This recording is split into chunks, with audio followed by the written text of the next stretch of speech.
2.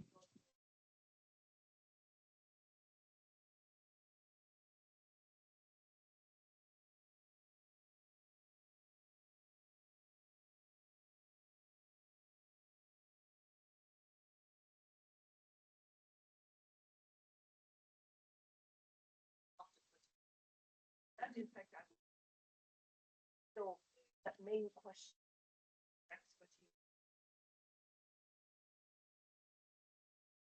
I understood.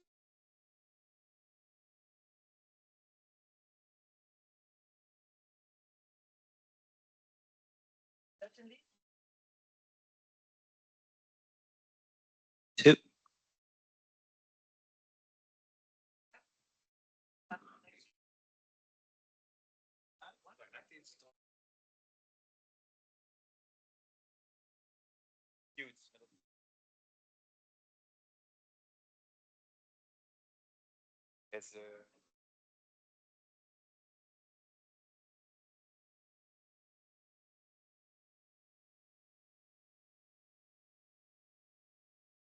Asia, we have time. 1 2 1 2 1 2 1 2 1 2 1 2 1 2 1 2 1 2 3 4. Hup. Zo. Hup, hup. 1 1 2 1 2 1 2 1 2 1 2.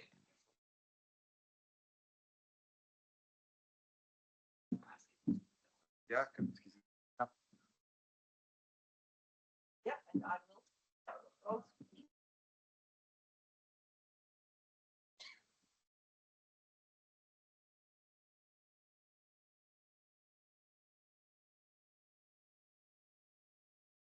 so we have to talk.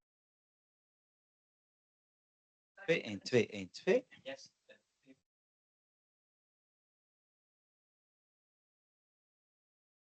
1 2 1 2 1 2 1 2.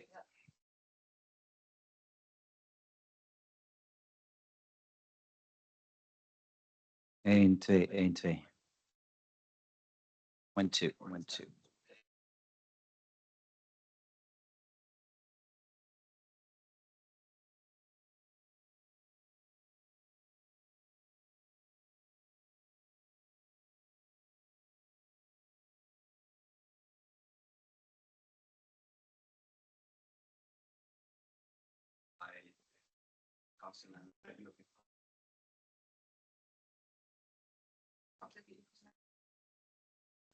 That would then be the moment to improve during next presidency. Okay, but then still the angle remains that judge right it's up to members. But a yes or no, they're not. And that's the unfortunate thing. No, but just for me to, because I'm the outsider here. Okay. But that of course is the angle, how you can say, how can you argument that's needed. Next presidency, or a decision, then the question, how can we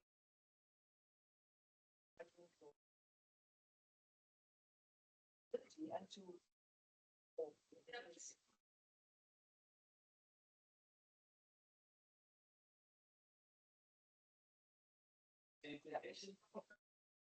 I think En je merkt zo zelf, ja, nou, dat hoef je ook niet uit te leggen. Bewust is om in de microfoon te praten. Ja, precies. Nee, is helemaal goed. Nee, bij mij is altijd even, mijn lengte is altijd een ding. Wat je vaak ziet zijn die spreekstoels naar de neiging dit te gaan doen. Kijk, er is helemaal.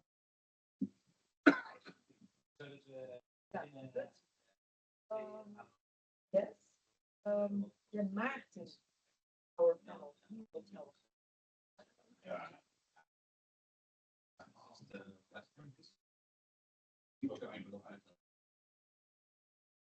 it's the only example. At the moment, yeah. There is another. Ja, dat wordt een grap, maar.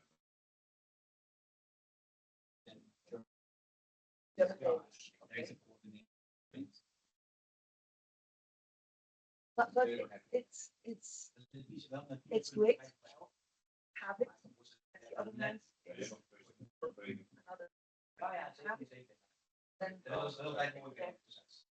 program is a so. Ja, nee, dat is wel fijn. Ja. But it's not that we have to sustainable. Yeah, have a first wonderful and an iceberg, and that should be seen also in this order. Yes.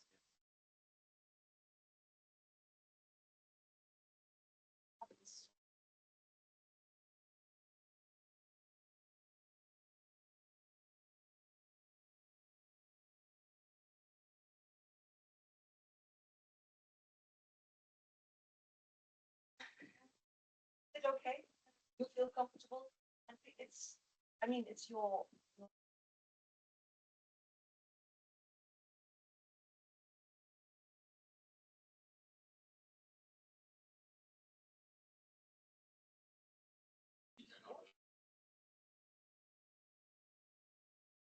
And you could also ask each other. That also.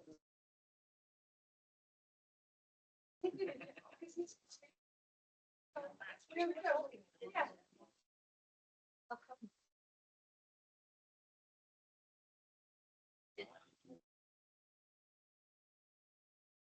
You are Hungarian. Ja. Dat is Spanish. Isn't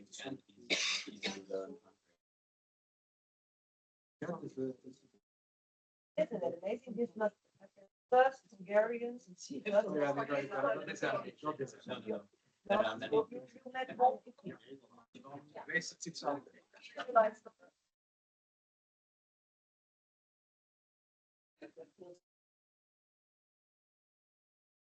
reason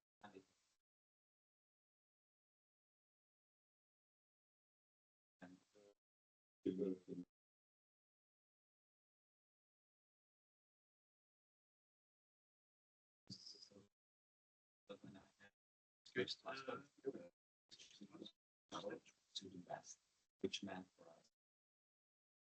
us. So together with my family, we went through and so amazing. I made the decision to learn Finnish. Ja. I can. Ja, maar het is wel. Hungarian.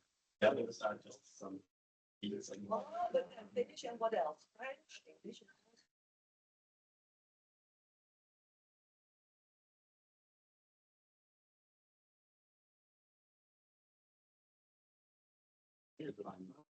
To listen to Yes, a speaker, I can understand Wow. 60%.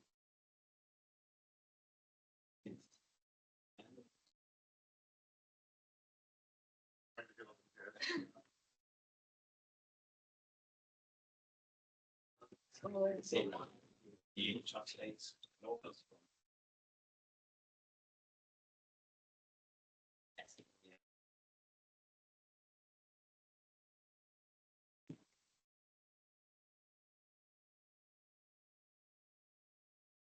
together. Dankjewel, dankjewel.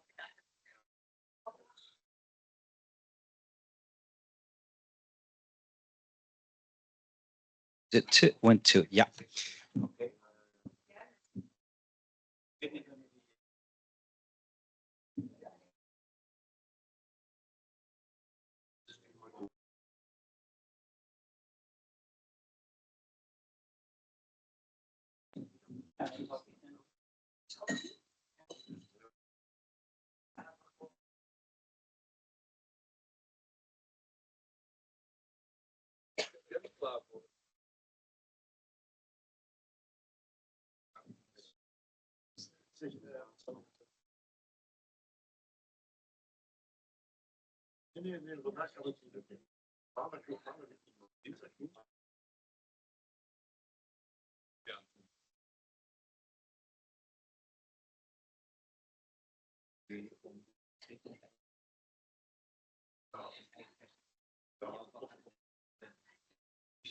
Zo snel wel.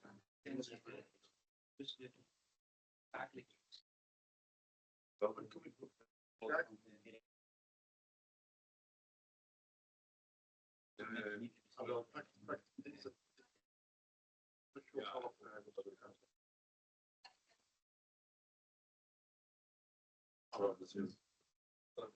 Zo is het.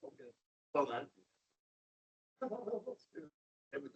Dank je. Ja. Ja.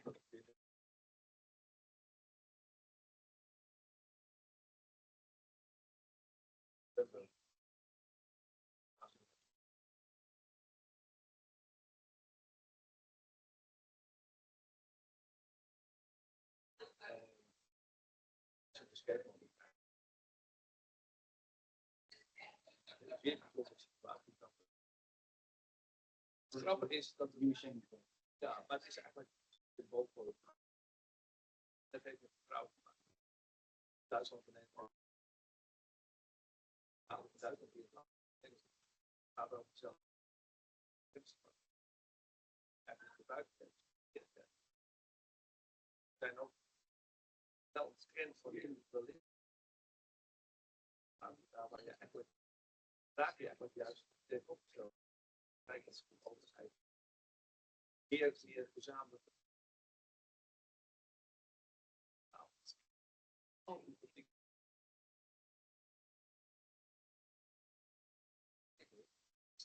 zo.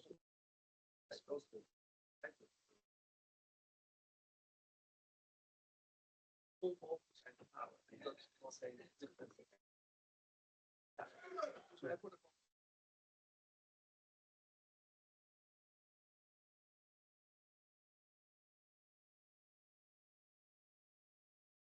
het speelt bij ons natuurlijk ook heel persweek.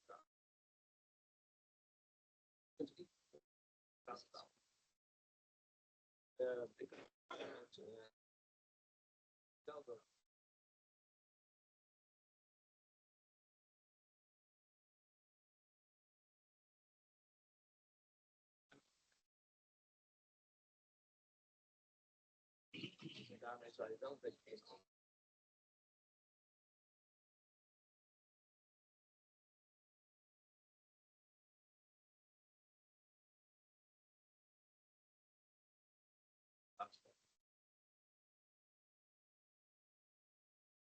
Dat weet ik niet, maar dat past misschien wel. Ja, ik heb ook, ja, ik heb ook wat teksten bij me in de coach van. Nee, dat is van ja, dat vond ik interessant. Dat is wel altijd best wel een keuring. Dat is heel park. Dat vond ik het voor. Het is zo.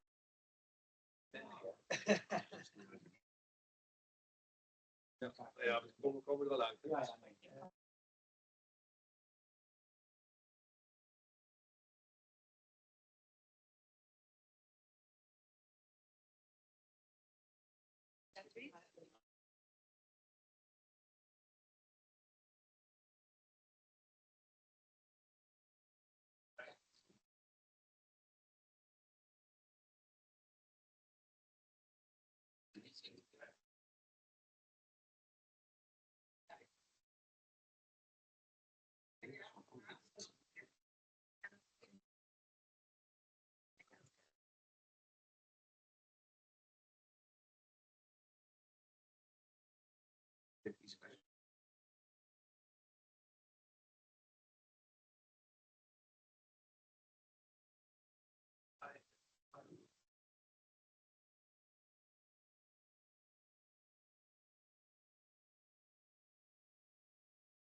Goed, wees gerust. Het is,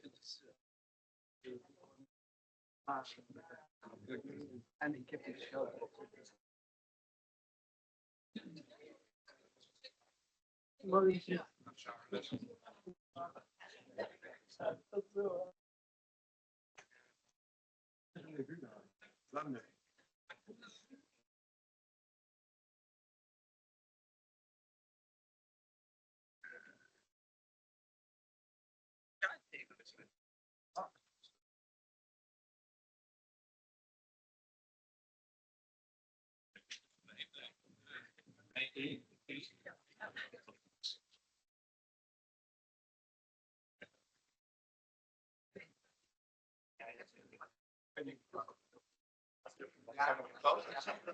Ik weet niet meer hoeveel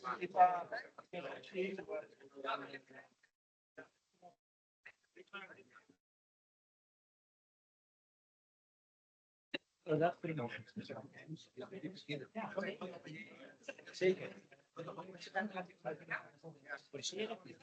Naar voren halen, zodat we samen met de microfoon en met de ouders hier een kort gesprek met elkaar hebben. Ja. Aannames zo. Alles goed.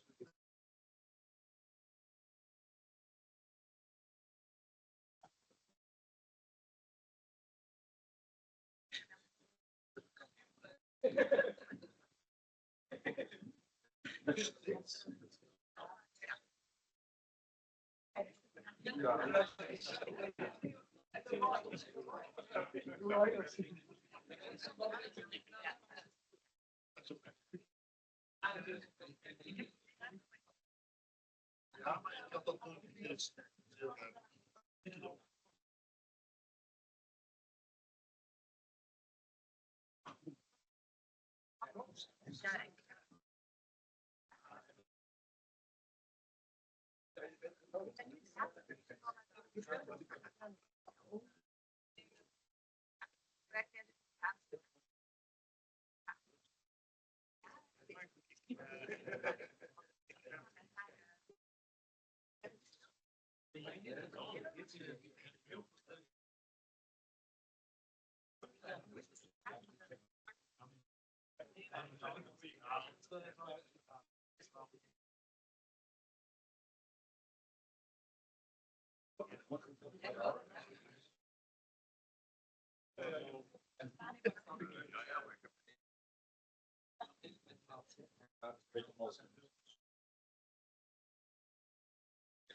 Alles is aan. So I think we are all there. I guess we might get started. I think some people are still a little bit delayed. Yes, But that's also a bit of the Maastricht way of working. We always are a little bit late, so are we? no, we are not. Okay, we you are were not not, okay. normally. Good. Please have a seat when you're still entering, and welcome everyone here in lovely Ghent in East Flanders to celebrate as well, because this is the 10th annual ITEM conference. To speak about really important things today, the importance of instruments, the importance of the territorial cross-border impact assessments, and cohesion policy, very important today for border regions. And as we are gathered here today, we all know, of course, that the development of the border regions is essential to achieve European cohesion in order to strengthen not only industry, but also that European competitiveness. And then we need the commitment from the different member states, of course. And as always, the willingness And then we talk about the Commission, the Parliament, the Council, but the Member States. It's crucial to get things done. Yes, and we encourage you to participate. If you have any questions, please address them, and then we can discuss it with our panelists today, because we're going to talk with you and our panelists until 1:30 approximately, but be aware we have a pause in the middle, so that is good to meet each other and to breathe a little bit as well. To speak about the historical perspective when it comes to cross-border corporations, the instrument built over the recent years, and of course the need to continue building and the possible threat if we don't. Exactly. So the outlook to the cohesion policy after 2027 will be also a very central point of attention here this morning in Ghent. Okay, Sander, I would say we are going to get started, and we are going to set the scene with our hosts of today. And for that, of course, first of all, I would like to invite, and we have a bilingual thing here today. It will be partly English, partly Dutch. Hopefully, you have your headsets if necessary for you, because now, for the first time, I will jump to Dutch, and then later on you will find out. But if you're French speaking, si vous êtes français et vous voulez parler à votre propre langue, il n'y a aucun problème, parce qu'ici on peut bien traduire les différentes langues. Donc bienvenue à vous tous, à vous toutes. Hartstikke goed. Gaan we nu gewoon lekker even voor dit korte moment door in het Nederlands. En ik wil u zo graag voorstellen aan onze gastvrouw hier vandaag. Dat is uiteraard de gouverneur van de provincie Oost-Vlaanderen, mevrouw Carina van Kouter. Wilt u bij mij komen staan, maar wilt u ook met u meenemen de eerste gedeputeerde van het college van de provincie Oost-Vlaanderen, de heer Kurt Moens, en Anouk Bolle, directeur van ITEM, professor Anouk Bolle, kom erbij. Ik geef u allen één microfoon, kijk eens even. En ook voor u, mevrouw, kijk eens. Wat heerlijk zo'n... En hier Anouk, ook aan u hier een microfoon. Nou, hij staat aan als het goed is. Mag ik met u beginnen? Om u te danken voor de gastvrijheid hier vandaag. Met veel plezier zijn we met z'n allen naar Gent gekomen. Dat zeg ik tegen u beiden. Wat een bijzondere plek heeft u hier voor ons mogelijk gemaakt om deze 10e conferentie met elkaar te vieren. Mevrouw van Kouter... U vertegenwoordigt als gouverneur de federale en Vlaamse overheid in Oost-Vlaanderen. U bent de bruggenbouwer, bemiddelaar tussen de verschillende overheden. En ook één van de grote taken en bevoegdheden die u heeft, zit op dat onderhouden van de internationale relaties. En zeker die coördinatie tussen Vlaanderen en Nederland, dan bent u daar een ontzettend belangrijke speler. En wat ik u zou vragen is hoe op dit moment die governance eigenlijk aan beide zijden van de grens wat u betreft is geregeld. Hoe kijkt u daarnaar? Hoe duidt u dat, mevrouw van Kouter? Wel, ik denk dat het van belang was dat datgene wat we in de praktijk aldoende hebben geleerd, namelijk goed overleggen, strategisch plannen met elkaar maken, om dan tot een uitvoeringsagenda te komen. We hebben dat gedaan in een aantal heel specifieke dossiers. We denken aan de sluis Gent-Terneuzen, die de envergure van de Panama-sluis heeft om het enigszins tastbaar te maken en die ons de voorbije tijd gered heeft van heel wat waterellende hier in Oost-Vlaanderen. Ja. Nu de schepen nog en dan zijn we helemaal gelukkig, maar dat komt. Dus het zijn die goede praktijken die we eigenlijk structureel hebben willen verankeren. En dat betekent dat we nu hebben gepland, dat dat ook is verankerd, dat de grenscoördinatoren elkaar heel vaak zien, maar minstens 2 keer op jaar, structureel, samen ook met de beide ministers, in voorbereiding van de Vlaams-Nederlandse top. Maar veel meer nog dat we heel die grensregio van West-Vlaanderen samen met alle lokale steden en gemeenten goed betrekken in een bestuurlijk overleg. Dus bestuurlijk zijn we zo georganiseerd dat heel de grensregio betrokken is, dat we elkaar 2 keer per jaar zien, dat we dat ook met de grenscoördinatoren oppakken en dan voorbereiden naar de Vlaams-Nederlandse top. Maar wij kunnen dat natuurlijk niet alleen. En dus is er een secretariaat en een schakelpunt, ja, waar wanneer er grensbelemmeringen zijn, hoe moeilijk is het om samen tot infrastructuurwerken te komen? Ja, bijvoorbeeld dat we dan via het secretariaat die moeilijkheden en met het schakelpunt die moeilijkheden kunnen benoemd krijgen. En dat we die dan geanalyseerd, tot op het bot en met oplossingsrichtingen op de bestuurstafels krijgen. Ja.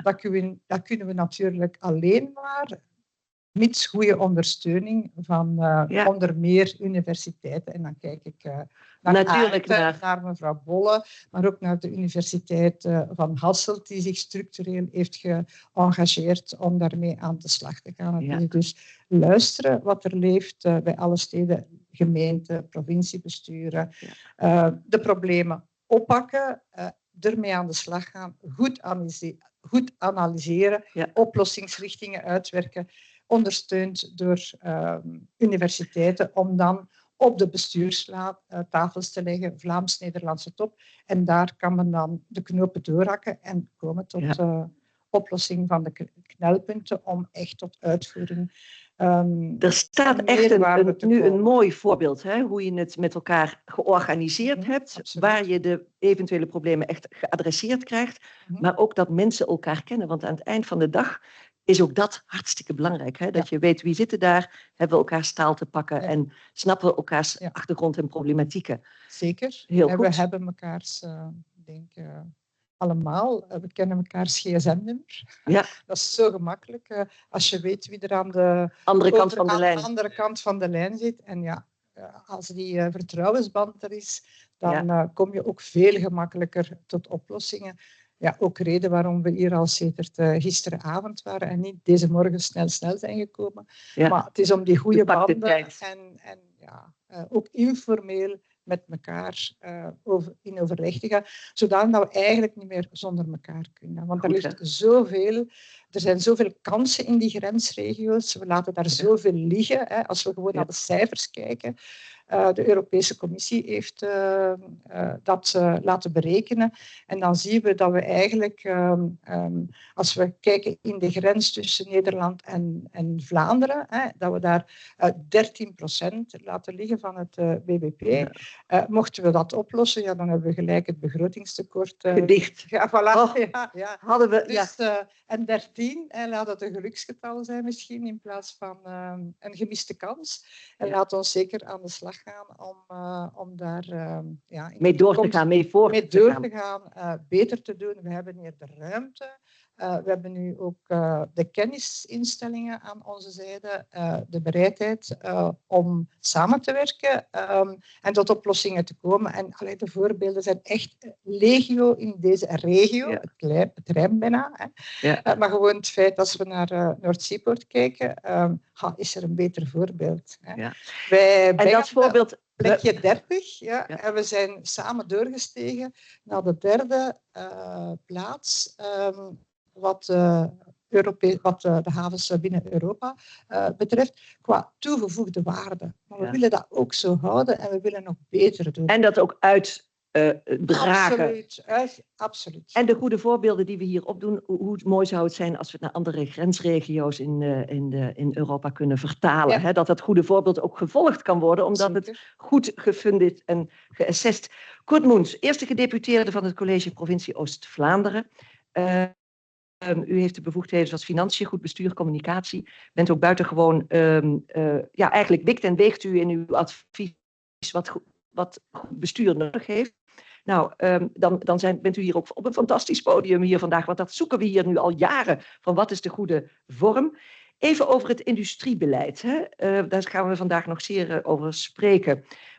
Wat zou u zeggen vanuit Europa, waar zou dat industriële beleid in moeten voorzien om al die transities, waar we overal in Europa hartstikke mee te maken hebben, om dat de goede richting te geven? In de eerste instantie denk ik dat het belangrijk blijft om de concurrentie toch heel sterk te zetten. We merken... Ja, we gaan gewoon deze pakken. Dan gaan we gewoon een andere nemen. Ja. Nee, ik denk dat het Europees beleid er echt in eerste instantie een stuk op gericht moet zijn om dat concurrentievermogen nog te verbeteren. Als je kijkt naar de Blue Deal, ik denk dat die ongeveer 5 jaar geleden gelanceerd is. Dat is heel belangrijk. Europa legt er vrij strakke voorwaarden op, verwacht veel van de industrie. Maar in die 5 jaar tijd is de wereld natuurlijk wel enorm veranderd. Hè. Ook de geopolitieke context, ook recent nog, toch wel zaken die impact zullen hebben. Hè. Als we kijken naar de verkiezing van Trump, maar ook de Oekraïne-oorlog, heeft allemaal effect op elkaar. We zien ook een vertraagde groei.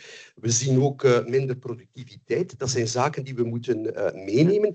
Dus het is echt wel belangrijk dat Europa dan ook wel de middelen maakt dat we er kunnen voor gaan om die transitie die ze eigenlijk oplegt, dat dat ook haalbaar blijft voor de Europese industrie en dat dat ook onze toekomst enorm zal bepalen. Ja. Want ik merk toch wel, als we praten met kennisinstellingen, met bedrijven, maar ook met overheden, dat er toch wel gezocht nog wordt van, goed, wat zal de nieuwe regelgeving zijn? Wat zijn de tendensen die er zullen zijn? Ja. En we voelen toch ook dat dat een stukje belemmerend werkt voor investeringen van de industrie. Ja. Dus duidelijkheid naar vergunningen en als we het dan hebben ook over de grenzen van elkaar, dat we weten van, goed, hoe zit het met de transitie? Wat is de regelgeving over de grens qua milieubeleid, qua vergunningsbeleid? Al die zaken is belangrijk dat we ook op die manier naar elkaar luisteren. Mooi. We hebben al dik de neiging dat we met onze rug naar de grens gaan staan. Maar ik denk dat we er moeten overkijken. En we doen dat ook goed, zoals de gouverneur dat ook wel zegt. Ik denk dat we hier goede voorbeelden hebben. Ook als provinciaal bestuur, onze contacten met Zeeland, die zijn eigenlijk zeer goed. Ja. Ja, mooi. Maar dus niet aflatend moeten we met elkaar de overtuiging uit blijven dragen op basis van de kennis, de ervaring die we hebben opgedaan. Ook in die 10 jaar. Anouk Bolle, directeur item, het instituut van de Universiteit Maastricht, al 10 jaar eigenlijk bezig met welke aspecten zijn van belang als je grensbelemmeringen weg wilt nemen. Dit is dus eigenlijk een heel feestelijk jaarcongres. Misschien toch eerst even dat. Hoe voel je dat?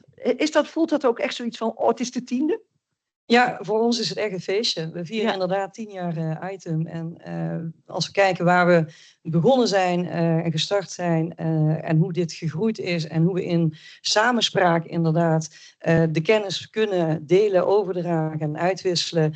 En als we dan zien op welke niveaus dat allemaal kan, de relevantie, als een voorbeeld zoals net het schakelpunt genoemd wordt, dat je vanuit de voeten in de klei met die mensen samenwerken, organisaties samenwerken naar de bestuurlijke laag. En dan aan de hand van onze grenseffectenrapportages, aan de analyses die we maken, dat dus blijkbaar zo'n toegevoegde waarde heeft, is dat voor ons inderdaad gewoon ontzettend mooi. En vieren wij echt 10 jaar als een feestje. Dat is heel goed. En we kunnen ook toch echt nu na 10 jaar ook zeggen dat die grensgebieden eigenlijk echt de living labs zijn van Europa, waar de successen geboekt kunnen worden. En misschien van daaruit kun je een klein inzicht geven, want jullie hebben heel zorgvuldig naar de opzet van deze dag gekeken. Ook heel nadrukkelijk, zeg ik aan u allen, de wens uitgesproken dat het een hele interactieve dag is. Dus voelt u zich vooral niet geremd om mee te doen met alles wat hier op het podium gebeurt. Maar misschien, Anouk, mag ik je vragen de samenhang van deze dag even kort te schetsen. Hoe je dit programma hebt opgebouwd in je gedachten. Ja, waar het om gaat is, en de mensen die ons al langer kennen en voor de mensen die het nog niet zo lang weten, wij maken de combinatie tussen de relevantie van instrumenten, governance, elementen die nodig zijn, in combinatie met een praktisch aspect, opgave waar we mee te dealen hebben. Omdat wij weliswaar een kennisinstelling zijn waar men denkt, oké, dat is allemaal de abstractheid, wat moet ik daarmee? Is het ook altijd de bedoeling om dat ook toe te passen naar de concreetheid. Waar spreek ik dan over vandaag? De relevantie van het Europese cohesiebeleid en de relevantie voor de grensgebieden. Hoe krijgen we die nou versterkt? We moeten kijken naar 2027 en daarna.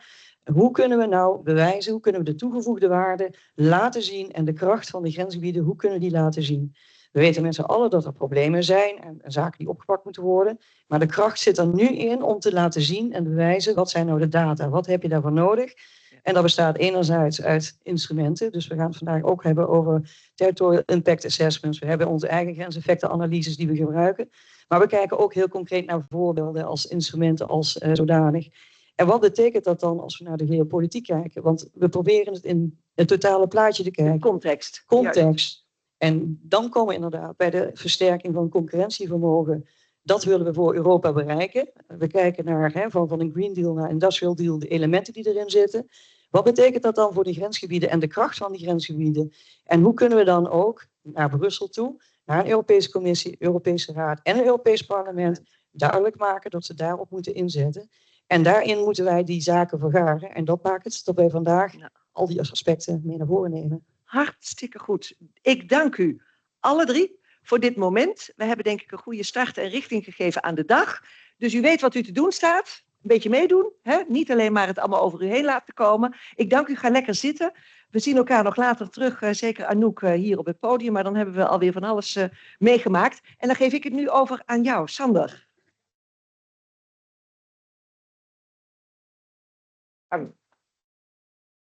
Op het podium werd al gesproken over de urgentie. En die is eens te meer het afgelopen jaar uitgesproken door Letta en Draghi in de rapporten over de centrale markt of over de concurrentiepositie van Europa, hoe je die kunt versterken.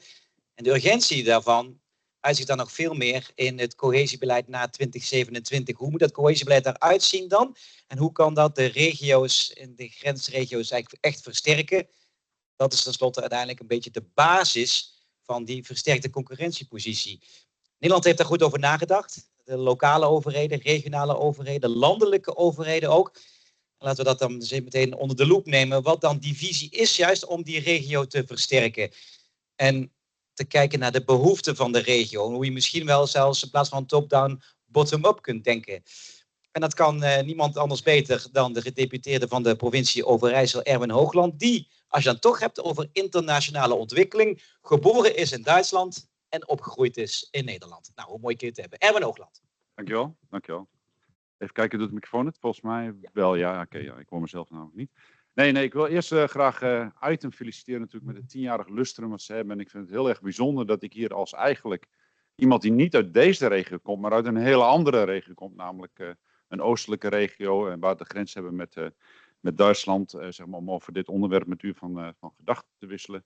En hopelijk geef ik dan ook een aantal, ja, zeg maar, gedankenanstößen, om eens in mijn andere taal te praten, om zeg maar, dit thema verder uit te diepen. En ik moest dan even denken, toen ik aan het voorbereiden was, aan een citaat van Deste Mussorgsky. Die zei namelijk, een kunstenaar gelooft in de toekomst omdat hij erin leeft. De vraag die ik altijd bij mezelf stel, zit er niet een kleine kunstenaar in onszelf? Maar ik wil in ieder geval iets beginnen over de grenzen, want u gaf het net al heel netjes aan. De grens heeft voor mij een hele speciale betekenis. Ik ben gewoon Nederlander, ik heb gewoon een Nederlands paspoort, ik heb 2 Nederlandse ouders. Alleen mijn vader was militair en was destijds gelegerd in Duitsland. En zo ben ik dus in Münster, aan de andere kant van de grens, geboren. Maar ik ben een echte tukker. Hè. Voor de mensen die het niet weten uit deze regio, een tukker is iemand die uit Twente komt. En Twente is echt een grensregio met Duitsland. Maar die grens die speelt nog een andere rol in mijn leven. Is namelijk dat ik ben ooit getrouwd geweest met een Duitse vrouw. Dus mijn dochters wonen in Hamburg. En zijn ondertussen gelieerd aan een Duitse man. Ik heb zelf de Nederlandse Hoge Krijgsschool gedaan, maar ik heb ook de Führungsacademie in Hamburg gedaan. Mijn jongere broer is getrouwd met een Duitse vrouw. Dus zoals je ziet is dat leven rond die grens, zeker als je zo'n grens tegenkomt, een integraal onderdeel van dat wat je bent, dat wat je vormt, dat wat je ziet en hoe je tegen de wereld aankijkt. En het interessante is dat als je kijkt naar die grenzen, en we zeggen altijd in Europa, er bestaat eigenlijk geen grens meer, er is vrij verkeer van goederen en personen. Ben ik eerlijk gezegd langzaam van mening gekomen, dat geldt voor het landschap, maar niet voor feitelijke situaties zoals we die tegenkomen. Namelijk gewoon, als je de grens overgaat, dan zie je gewoon een verschil in wet en regelgeving. Als je die grens overgaat, zie je een verschil in gebruiken. Of zo in mijn geval, als je de grens met Duitsland overgaat, zie je gewoon een compleet andere taal. Maar ook hoe je met elkaar omgaat op de werkvloer, hoe processen zijn ingeregeld, hoe administratieve en bureaucratische regels zijn vormgegeven. Dat is allemaal niet geharmoniseerd. Terwijl als je, en ik zag het net ook de gedeputeerde aangeven, wat je in de grensregio vooral niet moet doen, is met 180 graden naar de wereld kijken. Dus in ons geval naar Den Haag, maar in 360 graden naar de wereld kijken. Dus ook naar de andere kant van de grens. En ik zie gewoon in de praktijk, wat ik gewoon meemaak met mijn portefeuille economie en grensoverstijgende samenwerking, dat we daar nog een heleboel te winnen hebben. En daarom is het ook heel belangrijk dat we daar zeg maar heel veel energie en effort op zetten. En dat betekent dus dat we dus de uitdagingen die we kennen, zoals bijvoorbeeld digitalisering, de opkomst van artificial intelligence, robotisering, vergrijzing, tekort op de arbeidsmarkt, onze concurrentiepositie waar net al wat over gezegd werd, de steeds schaarser wordende grondstoffen, nieuwe vormen van energie, klimaatverandering en de transitie naar een duurzame toekomst. Pak gewoon even een heel willekeurig rijtje wat u dagelijks waarschijnlijk in de krant ziet, waar u dagelijks waarschijnlijk mee bezig bent. En dat zijn de dingen die we eigenlijk alleen maar gezamenlijk kunnen aanpakken. En als we die gezamenlijk kunnen aanpakken, dan maken we dus in feite een sterker Europa. En een sterker Europa kan alleen maar met de regio's. En ik zeg dus ook heel vaak van luister, zonder regio's geen Europa. Laat dat heel helder zijn. En zonder grensregio's zeker geen Europa. En al die veranderingen en transities gaan natuurlijk onze inwoners aan. En het is belangrijk dat het op een manier gebeurt waarop iedereen kan meedoen. En dan praat ik niet alleen over deze regio's waar wij in zitten. We hebben natuurlijk het geluk dat we in een redelijk welvarende en voorspoedige regio zitten. Maar dan praat ik ook over de mindere regio's in Europa. Die moeten zeker aangehaakt blijven, anders krijg je een Europa van verschillende snelheden. En ik denk juist in die positie waarin Europa zich wil manifesteren tussen China en Amerika, kunnen we dat ons niet veroorloven. Want ongeveer een idee te geven, 40% van het landoppervlak van de EU is grensgebied. 1 op de 3 Europeanen woont in een grensgebied. En dat is dus echt wel een substantieel deel. Terwijl je heel vaak het idee hebt dat Europa bestaat uit een aantal hoofdsteden. En ik denk dat die gedachtegang is essentieel als we praten over bij het cohesiebeleid, en zeker het cohesiebeleid van de toekomst, om dat als basisuitgangspunt te nemen hoe wij die discussie aangaan. En in de toekomst moeten we dan ook eigenlijk focussen, naar mijn mening, op 2 dingen. 1, zoals ik net al aangaf, het ondersteunen van de achterblijvende regio's.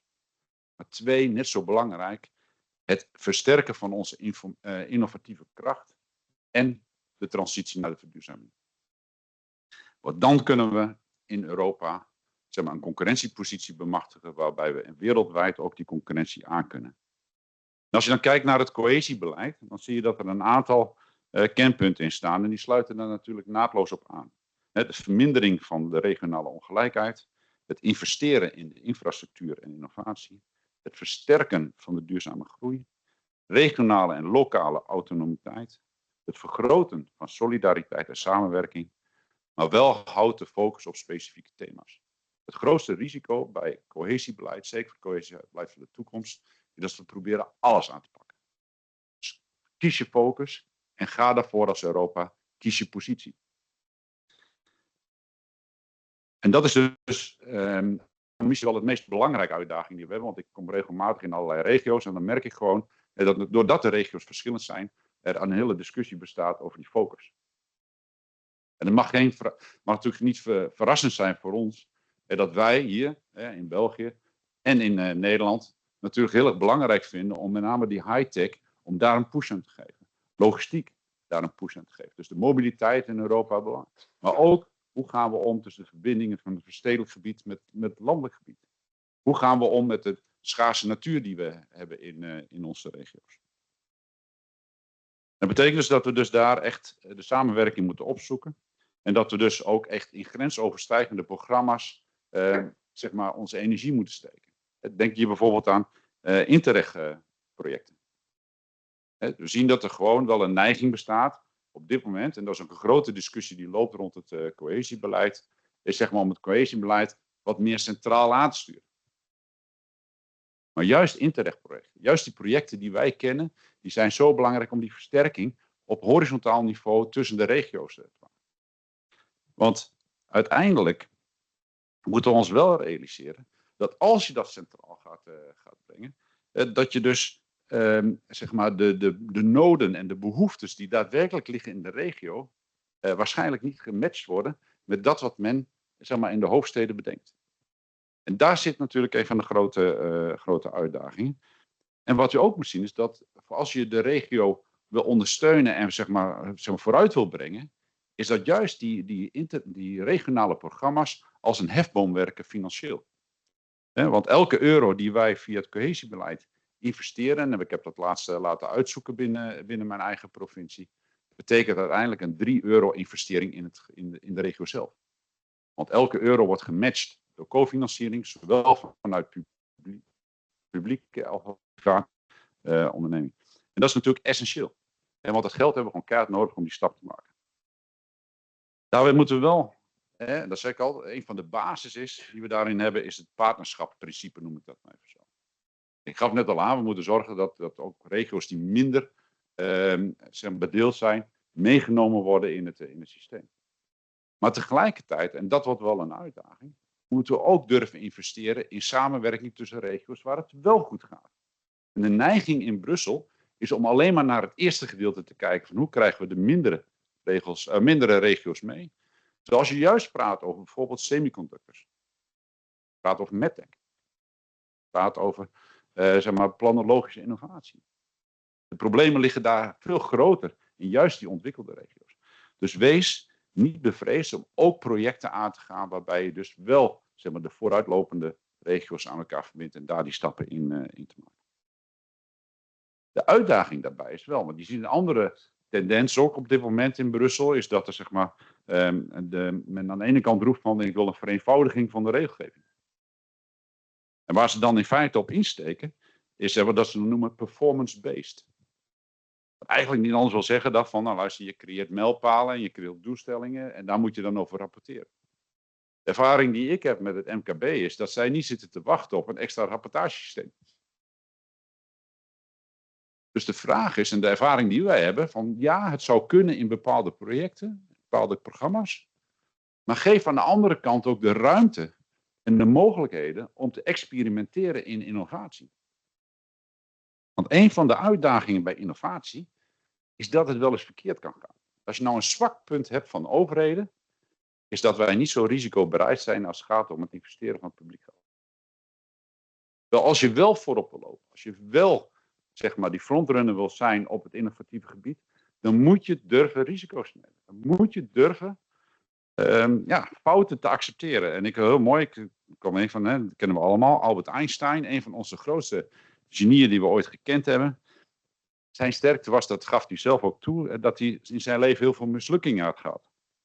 Zelfs voor zijn, wat ik via het internet trouwens, ChatGPT, prachtig, daar kun je allerlei mooie voorbeelden halen.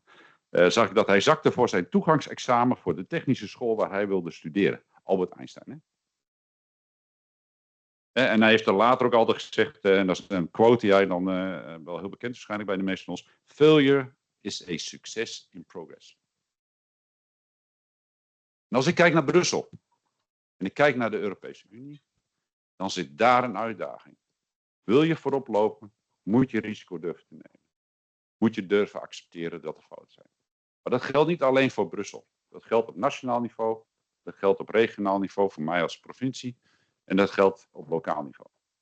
Daar zit misschien wel de hele grootste uitdaging in het cohesiebeleid. Dus ik zou het liever hebben als je praat over cohesiebeleid over een inspanningsverplichting in plaats van een resultaatverplichting. En dat er genoeg ruimte is om creativiteit en experimenteren. Tot slot, als gedeputeerde van Overijssel heb ik het heel vaak in alles wat ik doe over de triple helix. Zij kwam net ook even ter tafel. De samenwerking tussen overheid, onderwijs en ondernemingen. Of onderwijs mag je dan vertalen in kennisinstellingen. Ik ben er persoonlijk van overtuigd dat elke stap die wij gaan maken in cohesiebeleid, kunnen we alleen maar over de band van triple helix. Overheden kunnen het niet bedenken. Maar tegelijkertijd zeggen ondernemers kunnen het ook niet alleen bedenken. We hebben elkaar keihard nodig. Dus daar moeten we echt op inzetten. Daar mag ook best wel wat meer aandacht voor gevraagd worden. En dat betekent dus ook dat je praat over harmonisatie tussen die 3 O's van de triple helix. Is gewoon heel belangrijk. En dat nog eens een keer grensoverstijgend. Dat maakt het gewoon enorm lastig en moeilijk. Ik ben er dan ook van overtuigd dat als we deze weg gaan lopen, wat ik net allemaal aangaf, dat we er als Europese Unie, maar ook als regio's, er veel en veel sterker uitkomen. En zoals ik net begon met het citaat, laat ik me dan even op mezelf betrekken. Ik geloof in de toekomst, omdat ik erin leef. Dank jullie wel.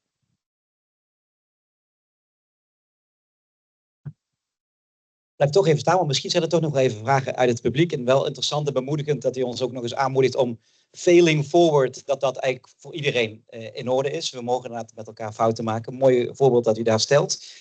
Niet centraal kennelijk sturen, juist om die regio's veel meer in kracht te zetten en ook te luisteren naar wat er echt nodig is in de regio.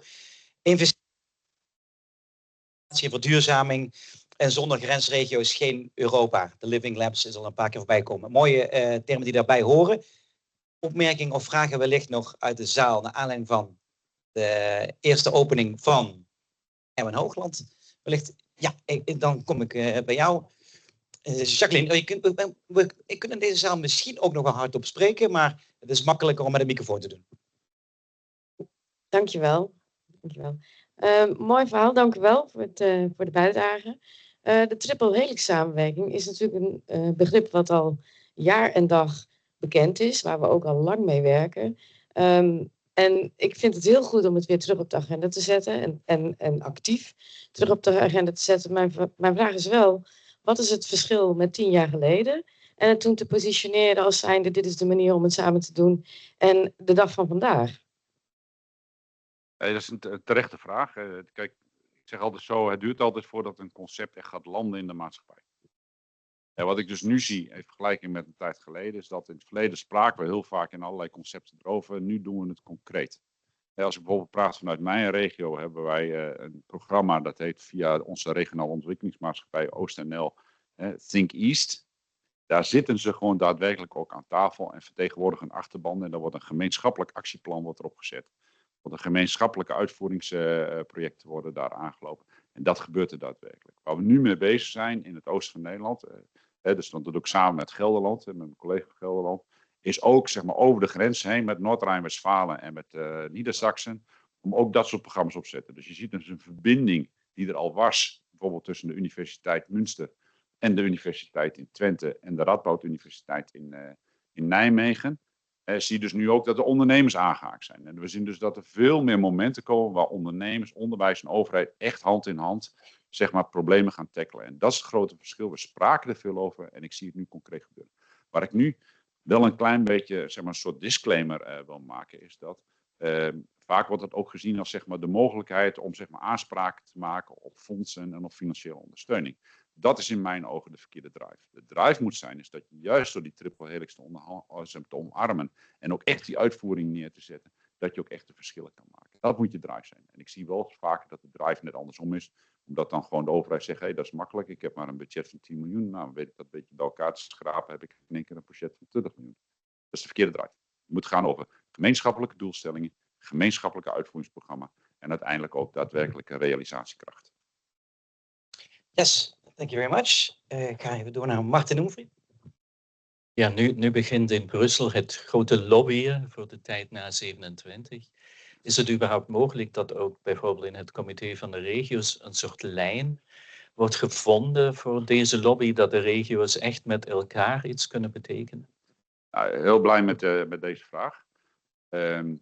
Gisteren zat ik in het comité van de regio's. Daar is unaniem zeg maar, een position paper aangenomen waarbij juist een pleidooi wordt gehouden. Ook in de brede zin zoals ik dat net zei. Niet alleen voor de wat zwakkere regio's, maar ook regio's die sterk zijn. Om daar zeggen we, dus unaniem is dat aangenomen, dat is 1.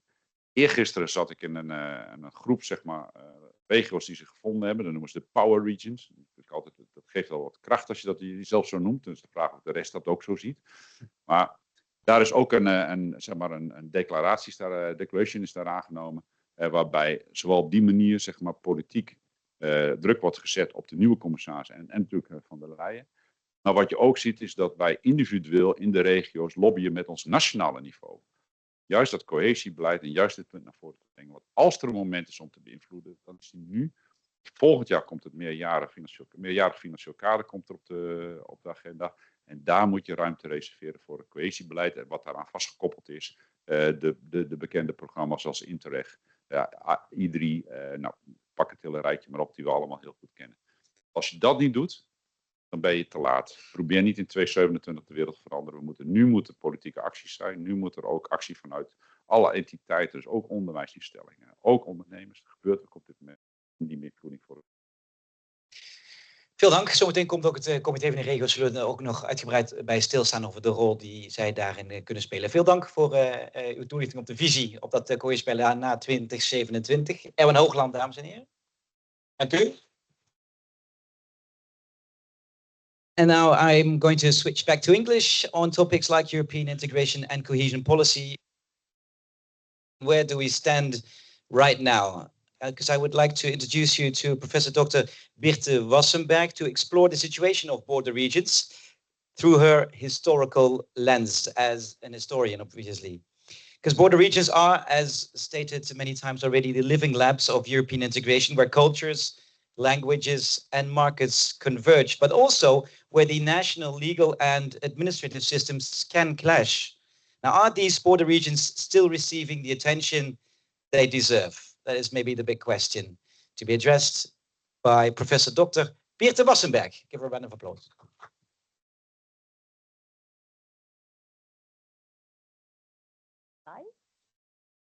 Yeah. Yeah. Okay. Oh, yeah. Well, so thank you very much having invited me here for the keynote, which I would like to do from the perspective of a historian. I myself am German, but also French, and I represent the French University, Université de Strasbourg.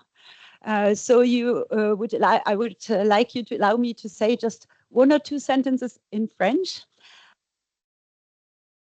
En fait, les keywords de mon intervention, diversity, dynamics and difficulties.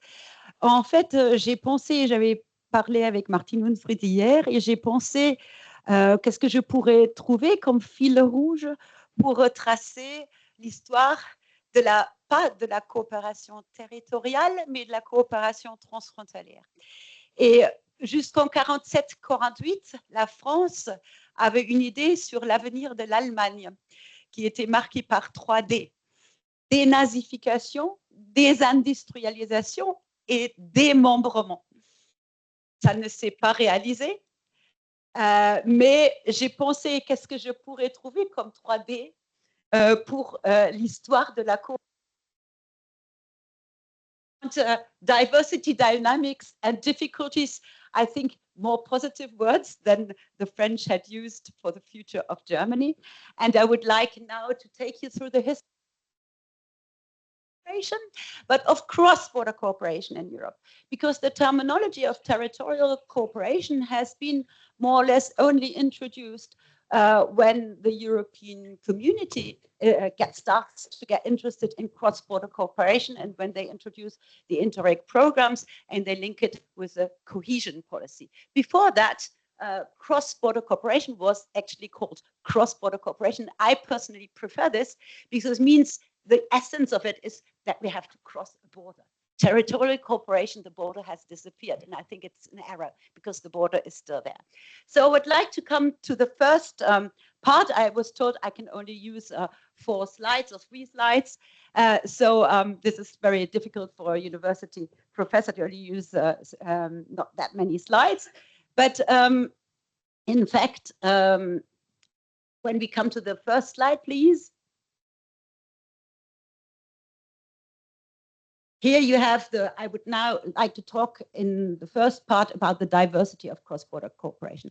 I think it's important to remember that cross-border cooperation is in fact very different when we talk about different border regions. The history of cross-border cooperation is not the same regarding, for example, the main cross-border regions in the founding states of the European community, where cross-border cooperation started. When you compare it, for example, to Eastern Europe, where cross-border cooperation has started much later in the history.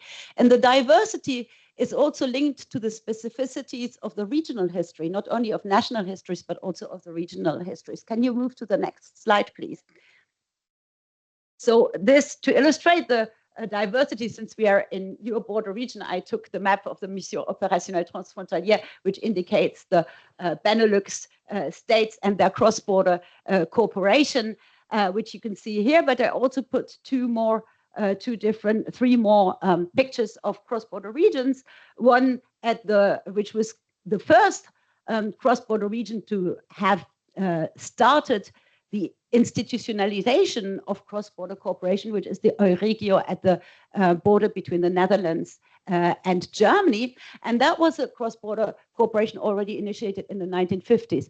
And you can trace it back in the archives when you find a certain Alfred Moser who started this cross-border cooperation. And he was actually active in the European Commission, the very first Hallstein Commission. So there was a link between the European integration process and cross-border cooperation. He wanted to transport, in fact, the idea of a Europe without borders into the border region. But if you look at the actors of this cross-border cooperation, they were local authorities mainly. And they started this first Euregio, which was created in Gronau, and which is still the headquarters of the Association for European Border Regions today.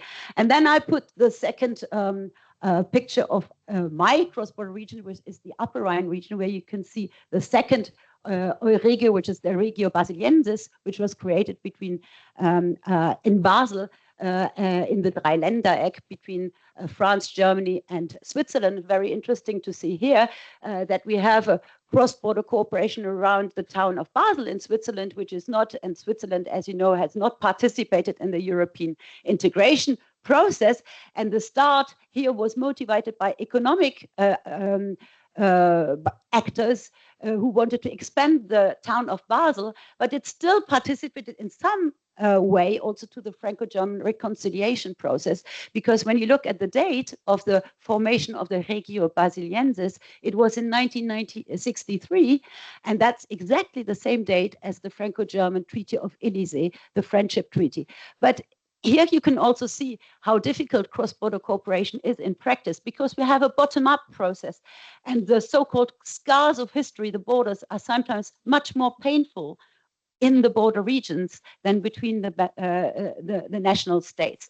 So you could not start this cross-border reconciliation process bottom-up between Strasbourg and Kiel in the 1960s. That was impossible, because the scars of history were still so important that you needed, I always say, a Swiss mediator to initiate that cross-border cooperation. The third picture is the Euregio Viadrina between Poland and Germany. And here we have, of course, a cross-border region which was only formed in the 1990s, because during the 40 years of communism, the Iron Curtain has not allowed for the formation of a Euregio bottom up, because of course this was not possible in the communist system. And so you can see here already this diversity, and what you can also see is you will not see any hints of a European Commission intervening in this cross-border cooperation at the time. The cross-border cooperation was initiated by local actors. They used their own means. They did not have any money which was given to them by the European Commission to start their cooperation. They did it because they were convinced themselves that they had also their own economic motivations, or sometimes also political motivations to do so, but they did not do it with the help, with Interreg program help at the time. And it still worked. And they were also using, because we are so much talking here also about the legal obstacles and about the legal tools for cross-border cooperation, there was no EGT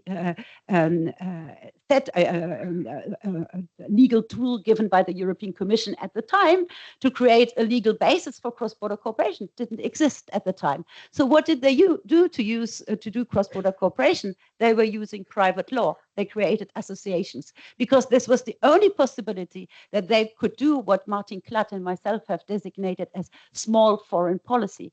Because as local actors, they were not allowed themselves to do the big foreign policy. They had no authorizations to do so. So they used the private law to create the cross-border associations.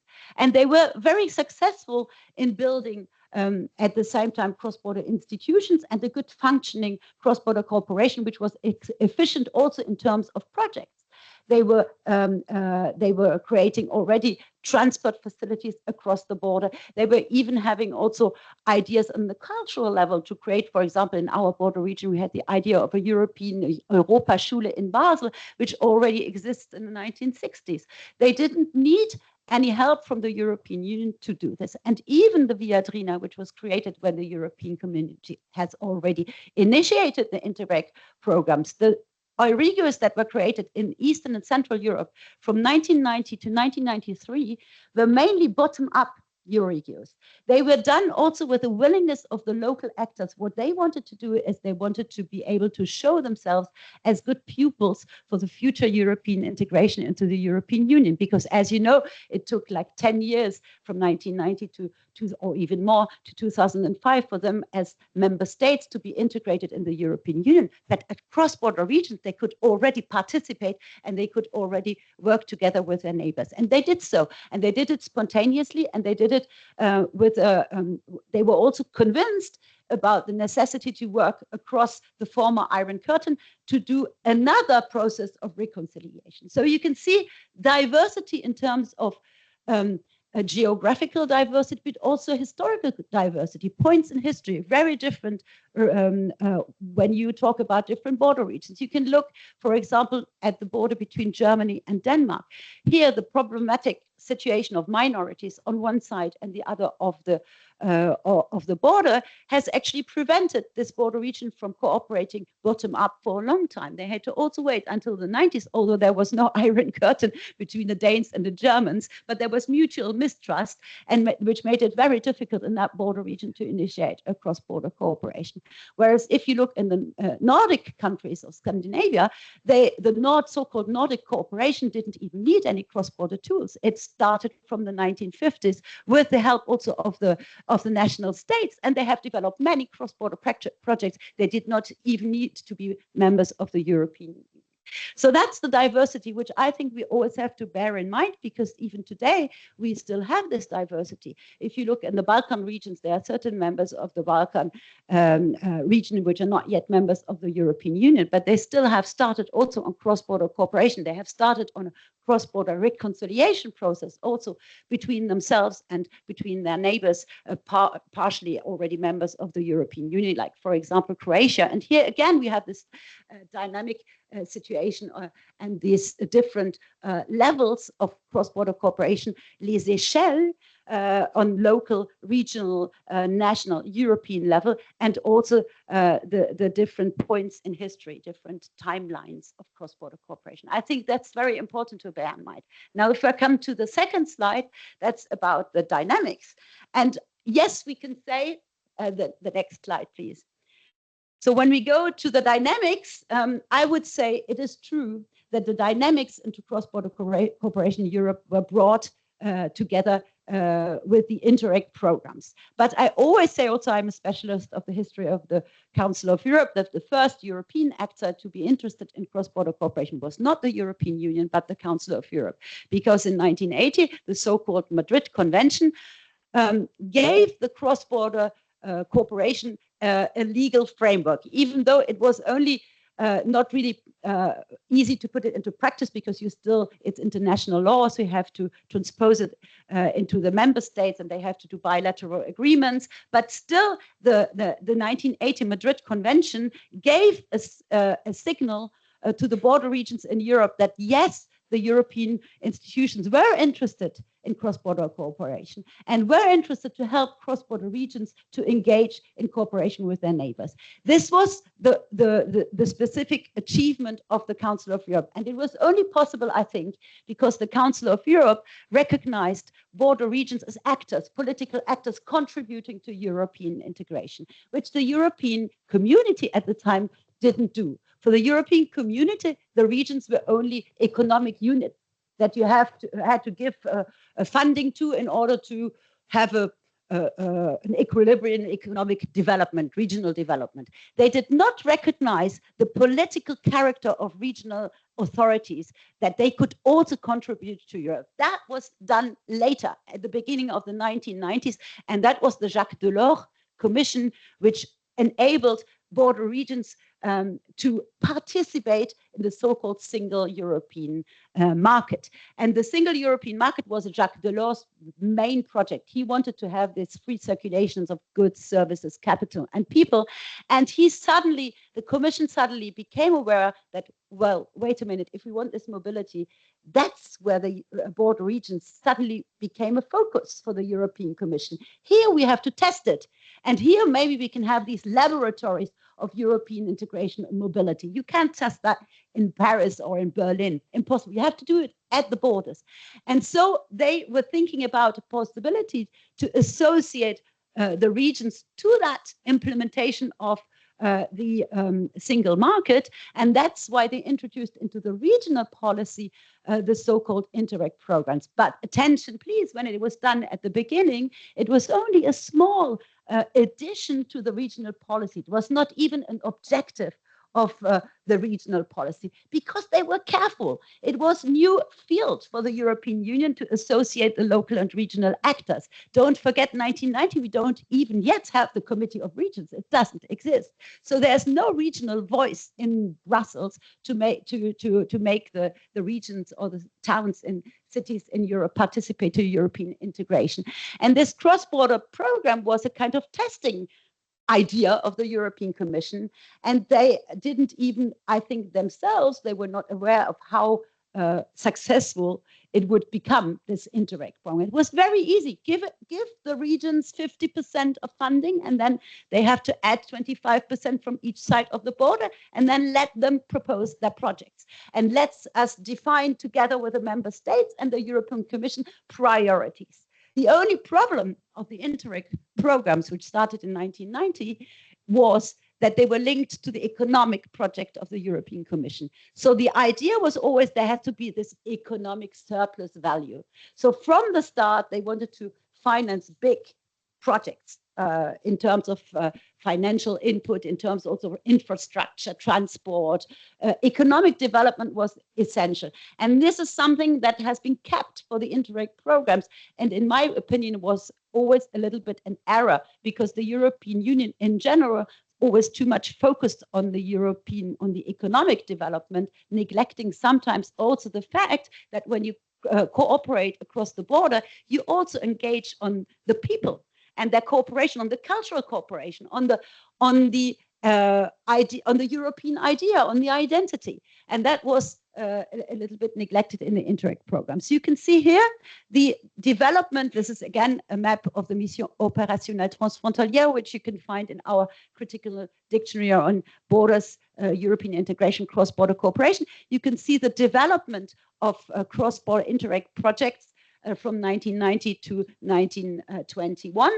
And you can see that there has been, from the dark green, which was the beginning, to the more lighter green phase, there has been a geographical enlargement, and which makes us say today that 30% or more than 30% of the territory of the European Union are covered by Interreg projects, and that more than 30 or 35% of the population are now concerned with cross-border cooperation.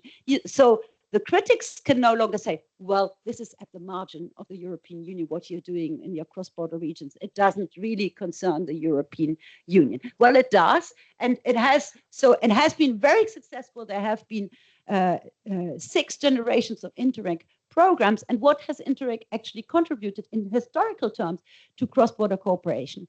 Well, it has, in fact, it's a tool. But as a tool, it has, first of all, enabled in cross-border regions that had all this historical background, for example, our border region, also, I think, in the Benelux, your border region, it has enabled them to finance projects that before would just end up in the tiroir somewhere without being able to be implemented. So it gave a financial possibility to start dynamics in these border regions in terms of using the money to implement the ideas that have been developed for so many years. But even better, in other border regions where there was not much cross-border cooperation, for example, Denmark, Germany, it helped the border regions to start cross-border cooperation, also France, Italy, France, Spain. They started also Interreg programs. And for them, it was difficult because sometimes they did it in parallel first. And the European Commission had to impose to them a joint management of cross-border. They imposed to them to learn how to behave as an integrated cross-border space, which was not evident for so many border regions in Europe. And this is the achievement of Interreg, not only these immense success in terms of cross-border projects, but also the fact that there was a Europeanization of cross-border cooperation across the European Union, which you can see here. And one of the main achievements also of Interreg, and that was very intelligent from the start, was to provide for cross-border projects to be able to be maintained or to be initiated also with the external borders. And this introduces us another objective of this territorial cooperation, which for me becomes more and more important today, the link with the European neighborhood policy, the link with the stabilization of the external borders of the European Union. Let's work together with our external partners, even if we have problems with them in terms of security, in terms of geopolitical problems. And that's also an achievement of Interreg in terms of its successful, stabilization of the external borders. Even if you might say, okay, if you look at Russia, we have not really been able to stabilize our borders with Russia. But until the war, there were Euro regions also functioning with the help of the European Union. They only stopped these programs at the outbreak of the war, when, of course, this is no longer possible. So the success of Interreg has been this Europeanization and also this successful association of border regions to the European regional policy. Because from Interreg, from 2007 onwards, the territorial cohesion and the territorial cooperation has become an objective of the regional policy. And this links the idea of cross-border cooperation to the idea of cohesion. Because if we cooperate with our neighbor, we have an economic surplus, but we also have a social surplus because it creates economic and social cohesion. And that's why, I mean, calling this territorial cooperation is also an ideology of the European Union. It means that we want to create a common Europe, we have a common space, we have a common European space planning. Okay, so the last, I'll finish. The last one, you can see the projects here. This is the Euro Channel Tunnel is also an Interreg project, and you have the friendship bridge between Strasbourg and Caen. Last slide, and I will just say a few words. The difficulties do exist, despite the existence of this territorial cooperation and its long existence. We have a lot of, next slide please, we have a lot of difficulties, and I would like to just hint on the two types of difficulties. I think there are so-called let's say old difficulties in terms of obstacles. I mean, the European Union has been working on obstacles to cross-border cooperation, legal obstacles, but also other obstacles. They are programs of B solutions. So they are aware of the fact that the more you cooperate, and Karl-Heinz Lambert always said this, the more you cooperate in a cross-border region, the more difficulties you will find, because the political and the national borders and the administrative borders don't disappear. And the more you integrate, the more difficulties you will encounter. And the more you will have to work on these difficulties, because the competences are not all given to the European Union. We are not a federal Europe, and they are not given either to the regions. And so we have to deal with the regions, with the European Union, and with the member states, and that's very difficult. So problems of social security, problems of communication, of health insurances. Cooperation is always difficult, and these obstacles, this is what we have to do in future, work on it, and ITEM works on them every day. And we have to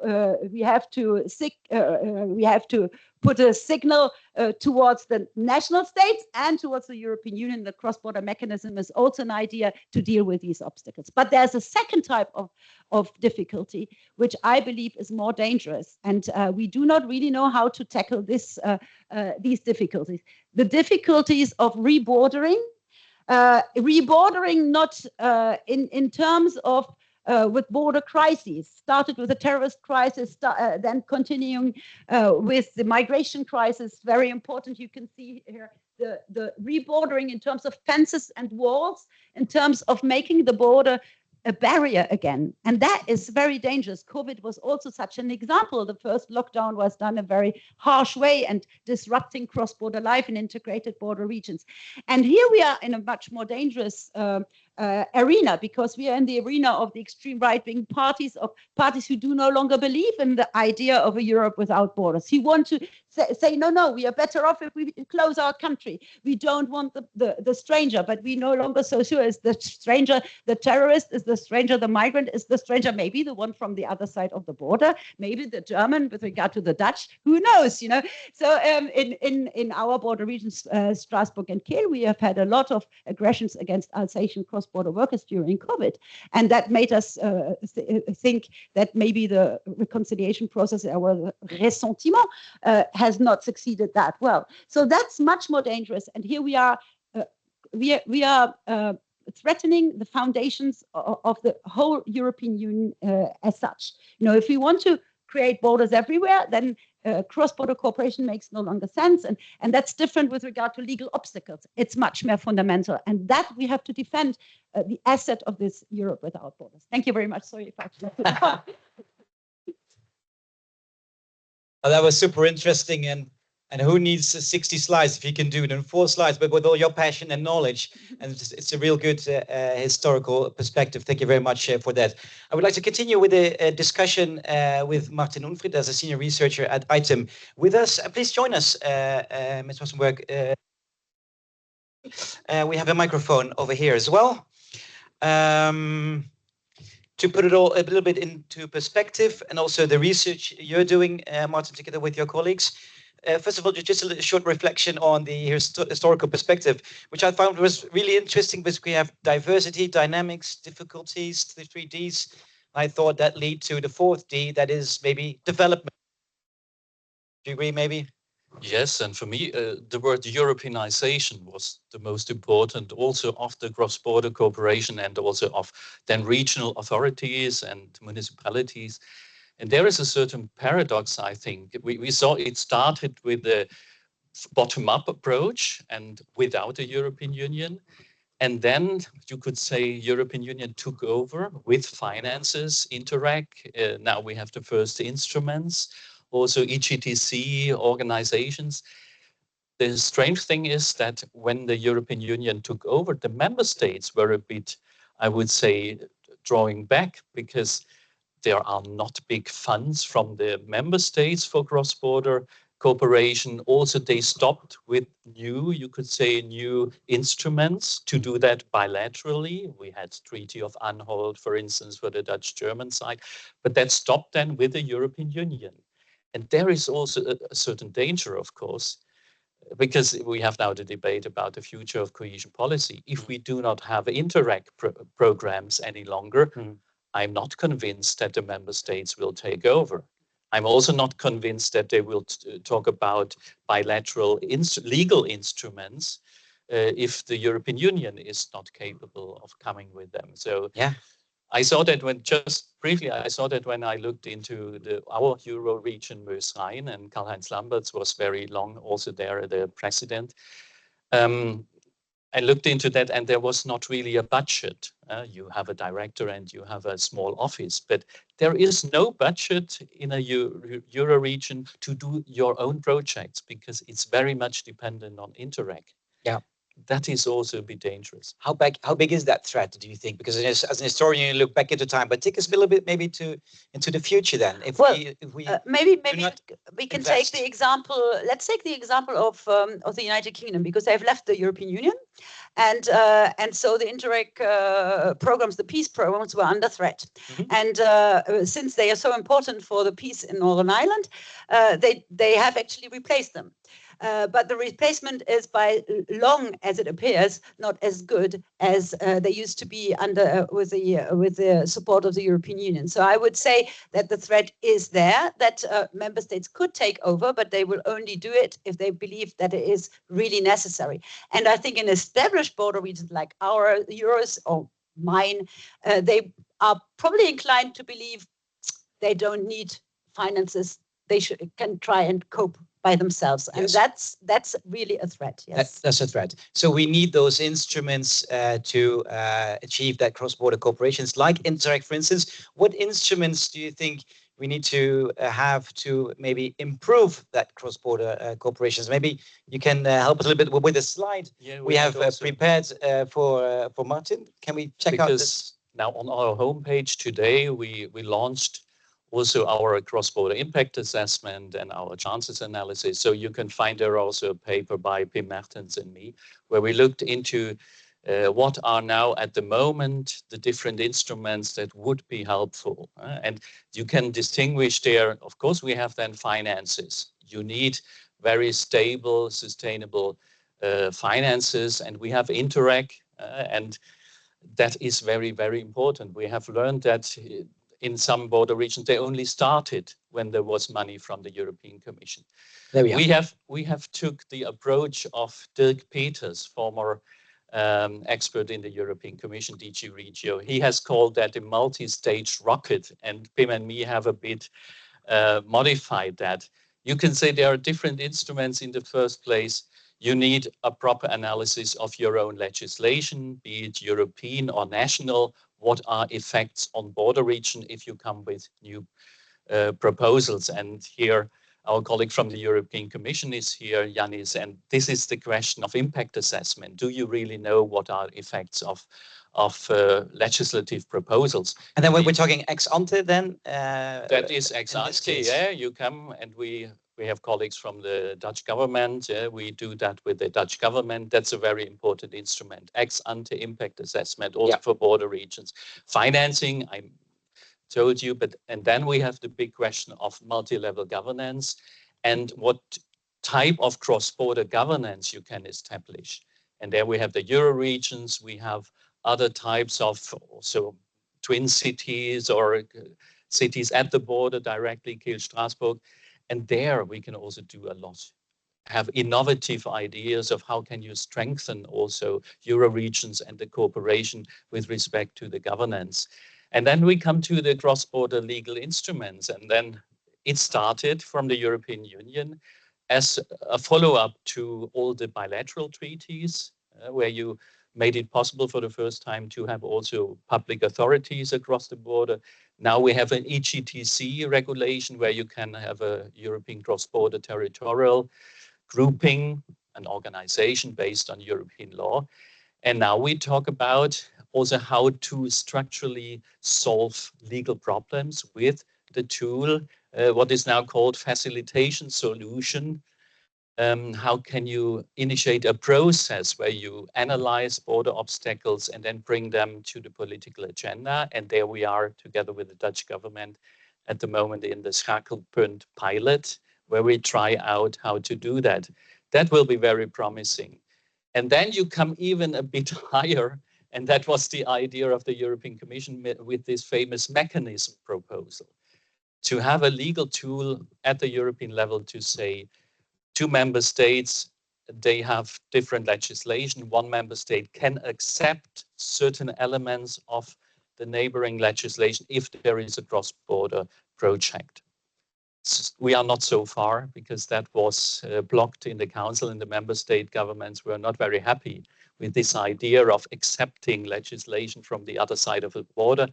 But we see in many cases that would be really necessary, and we need that as a special tool for what we call horizontal European integration, which cannot be solved by the normal way of vertical integration from Brussels down to the member states. So it's and you always have to say, where are we if we discuss about the cohesion future, financial instruments, or if we discuss about the facilitation solution, we are more in the field of the legal instruments. Right. You were talking about obstacles or border obstacles. One of them could be, also from a historical perspective, the borders or the border controls. And now we have, of course, Schengen, and we have the revised Schengen codes since this year. But at the same time, we saw also maybe in the actual these days, these times, a more national approach with border controls in Germany, France, and the Netherlands as well. How do you think that will involve, or how do you think that will maybe threaten this idea of cross-border cooperation? Well, and our competitiveness. As it happens, yesterday we just conducted a focus group in Pamina, our border between France and Germany. And there were only convinced actors of cross-border cooperation, but from citizens who came there, were all involved in cross-border projects, associations. And would you believe it? I mean, I would have thought that all of them say border controls, we don't agree. We want to cross the border because some of them actually live on the other side of the border. And would you believe it? I mean, at least a third of them said we agree with not with closures of borders, but with border controls because it gives us security. So if even these cross-border actors want cross-border controls, then you have to take the idea of the border also gives me security seriously, and you have to see how we can manage it in a way that it does not disrupt cross-border cooperation or also cross-border trust. So some of them was actually suggesting that the border controls don't take place at the border, but maybe elsewhere, like the idea of smart borders, for example, which for the moment, I mean, the national states, poof, they go on the border and it's very classical, but maybe you can find new tools of giving them security.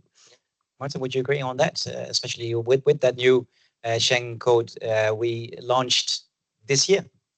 I think the most important difference that we always have to emphasize is don't talk about border regions, talk about cross-border regions, cross-border territories. And if you have a cross-border region perspective, you think differently about border controls because you are in one space and you have one security problem. And if you think that you can close the border and then you solve your security problem in a rather open space of a borderland, I think you are mistaken. So, but it is true that it is a normal reflex, a national reflex to say we solve problems, be it COVID or be it terrorism, we solve that by border controls or even in the future by border closure.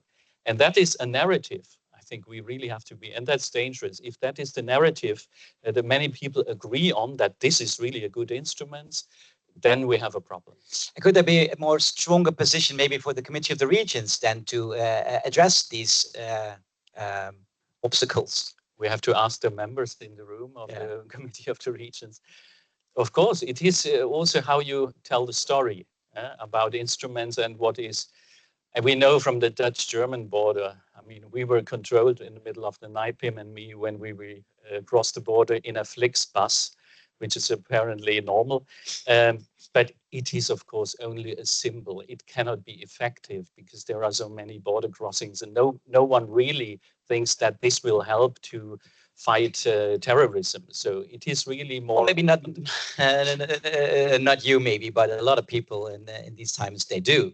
And obviously you from a historical perspective know that that is maybe a possible threat. Yeah. Wow, that's violence over there. Okay, to wrap it up, concern, absolutely. Final words on this, also due to time limits. Do you stay, both of you, do you stay positive then when it comes to the cohesion policy after 2027, strengthening border regions, strengthening also the competitiveness of the European economy? I think we have to fight. If you think it's important to strengthen cross-border territories and border regions, you really have to fight now. You really have to lobby and make clear why we are doing that. Also with Interreg in the future, that it makes sense, that we had very good results, that it's very important, for instance, what you said, not only for the economy, for cross-border cohesion. That is an essential thing of European integration, that people in cross-border territories, that they really have the idea we live together in this European Union. I think that's the most important thing. Yeah, I also stay positive because, I mean, there are many problems of the cohesion policy can be improved. There may be future threats, but we are still taken, because I work a lot also on an international level, when you talk to Americans, Canadians about European cross-border cooperation, they look at you with envy, you know, with all what we have already achieved. So we must forget also that we have managed to create really quite integrated cross-border spaces with very original cooperation that elsewhere in the world are not possible. But then again, you have to preserve that, or maybe... You have to preserve it. Yeah. Exactly. Thank you very much, Professor Dr. Wassenberg and Martin Umfritz. Thank you. And just before we move on to our final discussion, before the pause, and probably you need a short break, I would like you to introduce you to items cross-border impact assessment and cohesion policy for border regions in a video that will be showed to you within seconds. There we are.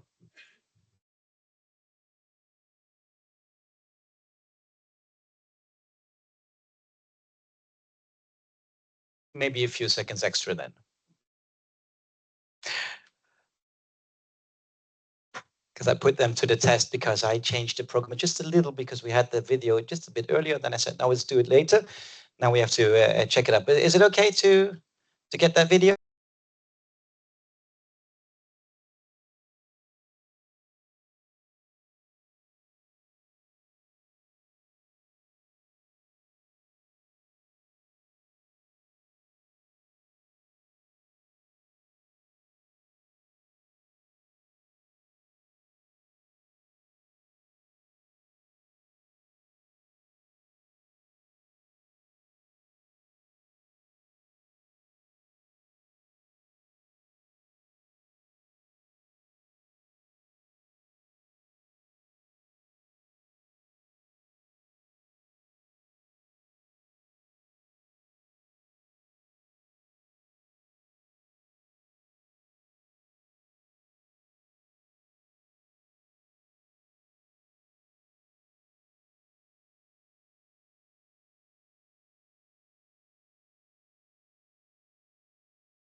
nationalistic in this part of Europe, because it was a kind of resurgence, or this was a regaining their identity, their own identity. And if you consider the map on this part of Europe from 1988 and you compare it with today's map, you will see that this fragmentation can be seen on the map as well.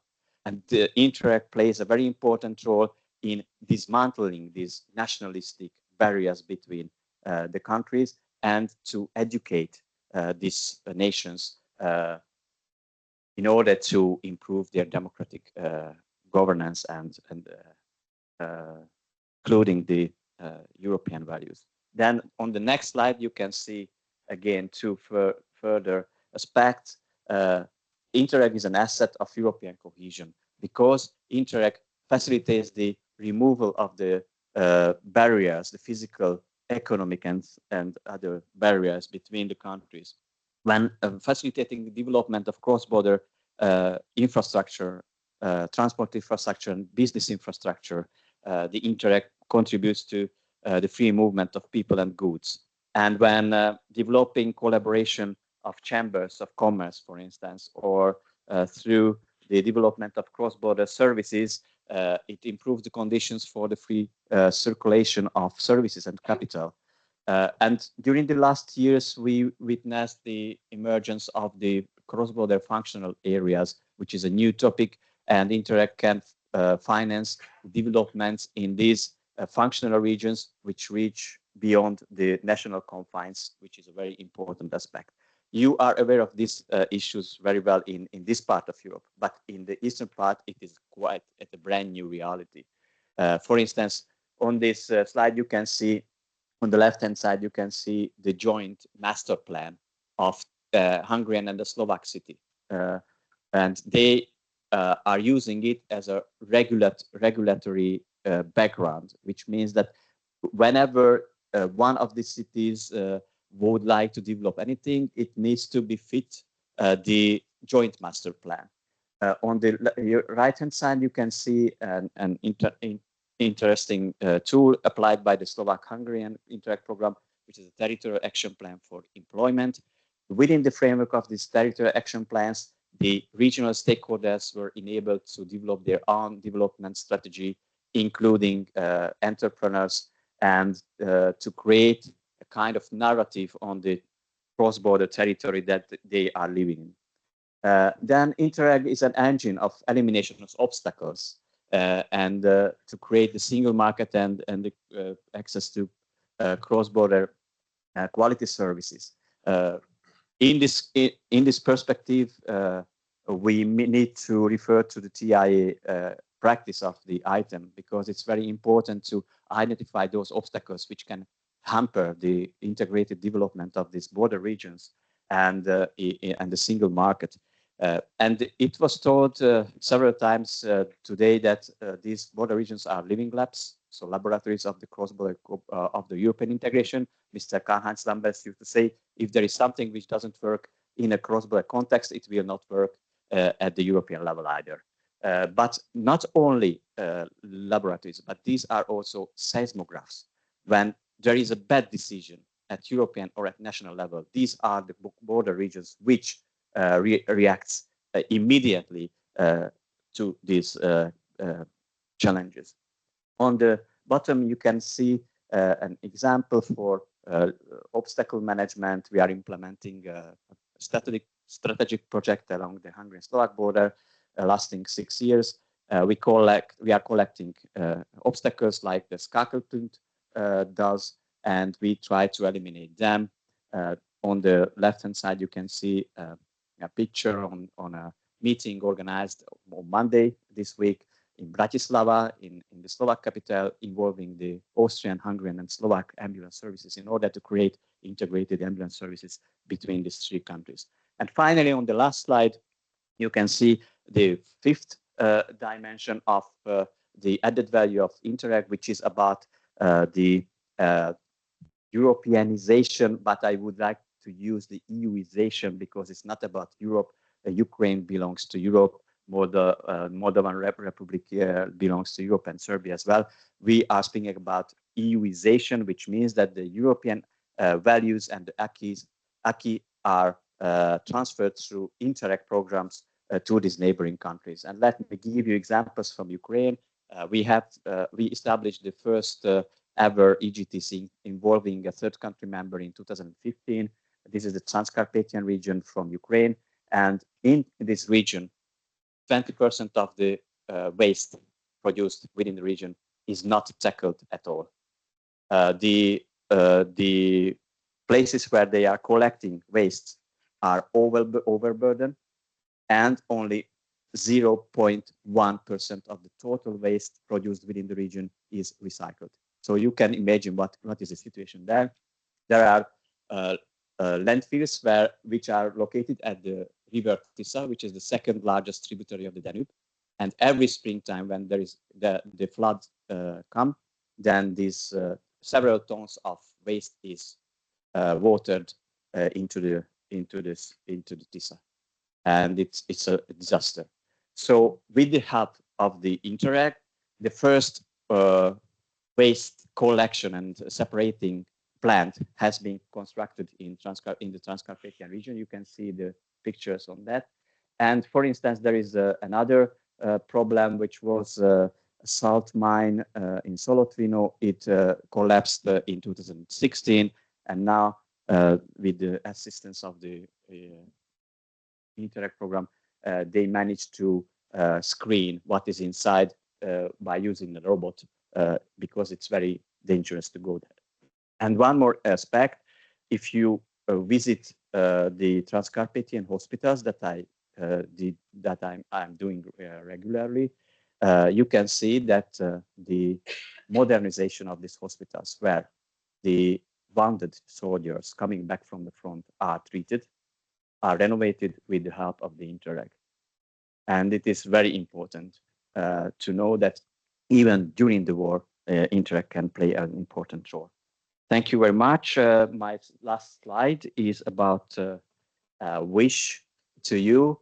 When Seskim was 10 years old, we had this innovation of Happy Border, but it does mean that the happiest situation would be if neither item nor SESCI existed, because it would mean that there is no need for our assistance. And the Happy Border is always about the people living in these border areas, these cross-border areas.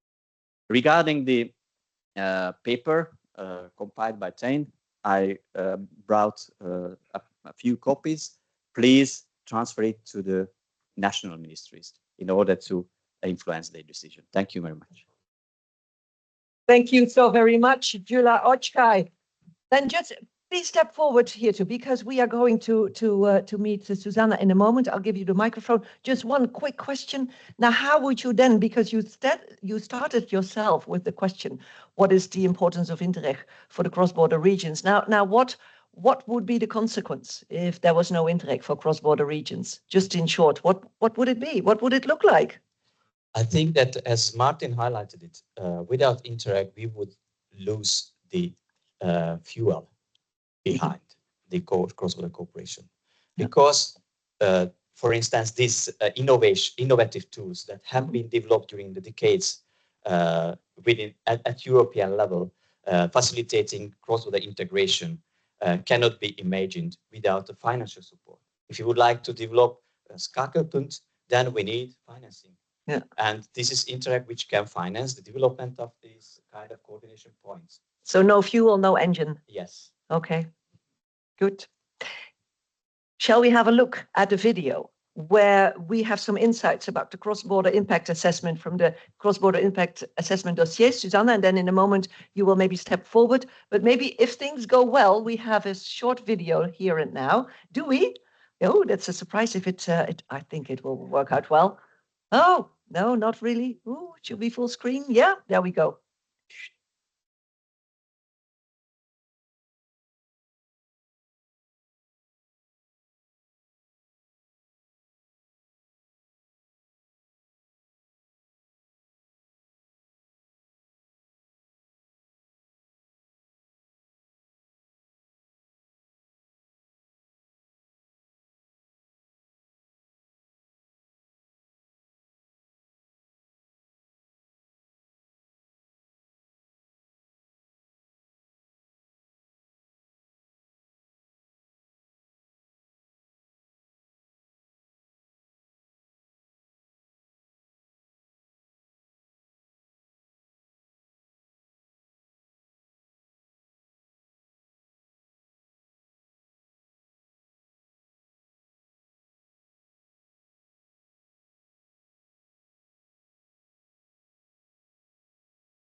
Still a lot to be seen and discussed. Please, it's okay. You were very much involved also in this case studies, together with Sivana and so many others. Susanna, maybe before we dive into some questions you do raise, and you did raise as well, you have some extra background, and let's just give some more backgrounds on your findings. Is that okay? Because you did prepare a slide for us, which we will see now, I guess, and then we will have some more food for thought and discussion. Yeah, let's have a see if there we go. Yes, you already heard the key findings of our research in the video, so I'm not going to repeat that. So overall, we estimate that there will be positive effects for European cross-border regions in terms of European integration, regional cohesion, and socio-economic development of border regions if this regulation would be adopted. I'm going to jump through quickly so we can go soon for the coffee break. 6 conclusions and recommendations we made in regarding how we can realize the full potential of the regulation and what are then the successful preconditions on implementing these cross-border coordination points. So first is on voluntariness, on willingness and commitment. We heard that there is quite a lot of voluntariness in the regulation. So it's up to the member states, even if they want to resolve an obstacle that has been submitted. The only mandatory requirement is that you would implement at least one coordination point in your member state. But actually, soon after we concluded our research, the Council took their position and they have proposed an amendment removing this mandatory requirement of one coordination point. So that means that if the regulation is adopted, it could be that some member states have a coordination points or multiple points and some not.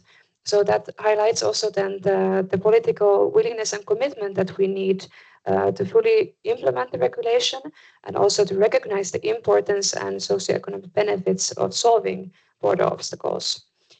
The second one is on funding. At the moment, there is no reference in financing or a specific budget in the regulation, but we know and I also heard from Tula that there is Interreg and, for instance, Peace Solutions Framework that finance cross-border projects and border solutions.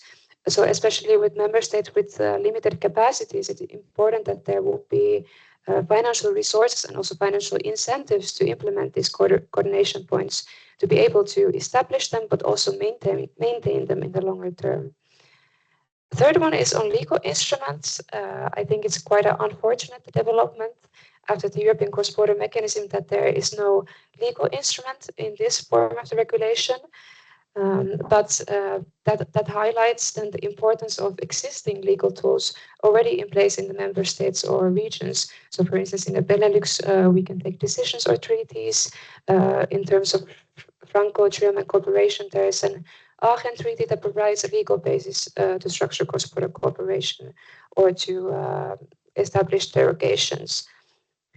The fourth one is on good governance and coordination needed for these coordination points. There is 2 options in the regulations. You can either create new coordination points or you can integrate that into existing institutional structures. And during our research, we had some consultations and we heard that there was a bit of some concerns raised from some member states, also from the Nordic countries, that this regulation would be only a duplication of what already exists. So in terms of Nordic countries, they already have the Nordic Council and the Freedom of Movement Council that tackle cross-border obstacles. But in our research, we actually came to the opposite conclusion, that it is indeed possible to use the existing structures that there already are.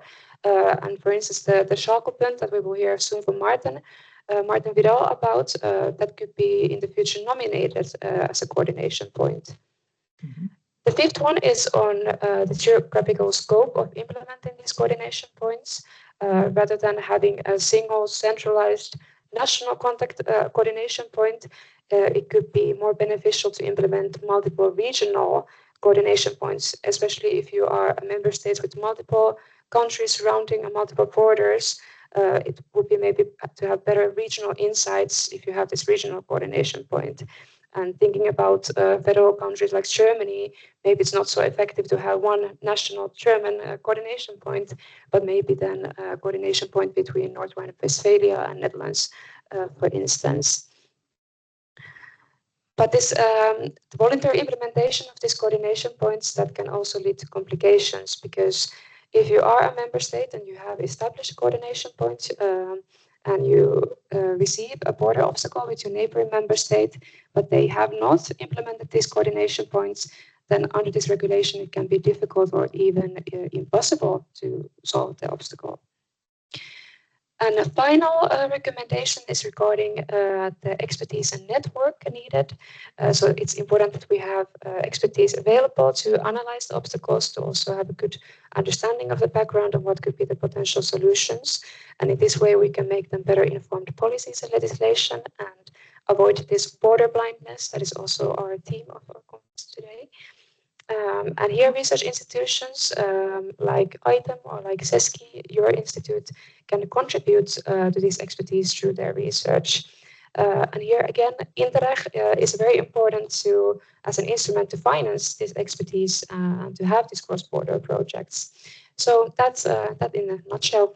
Wow, Susanna, you are very modest that you say, well, we can contribute. No, you give a great proof of contribution to this discussion by item, but also by CESCI. So please, again, step forward back again, Jula, and maybe this is a right moment, Maarten, to come join us here. Maarten Vidal, Coordinator Cross-Border Cooperation, Flanders Chancellery and Foreign Office. Well, do we have enough microphones here? I guess we have. Oh, yeah, we have this one, and we have another one here. Yeah, because maybe, Maarten, would you, and we agreed upon the fact that you would maybe give some introduction in Dutch about Schakelpunt and what you would like to add here to this discussion at this right moment. Please, you may take the mic. No, this one is for Jula, for later on. Yeah. Ja, kijk, ik zal dus in het Nederlands praten. Het gaat dan misschien nog iets sneller, dan zijn we ook sneller bij de pauze. Ik kan ook de link leggen met een aantal dingen die vandaag al gezegd zijn. Vooral ook met Interreg, want het Schakelpunt is eigenlijk een Interreg-project. En dat vind ik eigenlijk een heel interessante werkwijze van de Europese Unie. Dus naast de verordening die onlangs is aangenomen. Ik heb geen zicht op alle Interreg-programma's, maar in ieder geval in het Interreg-programma tussen Vlaanderen en Nederland en het Interreg-programma tussen Frankrijk en Vlaanderen en Wallonië. Is het zo dat er daar strategische projecten in voorzien zijn, strategische projecten om de grensbelemmeringen weg te werken.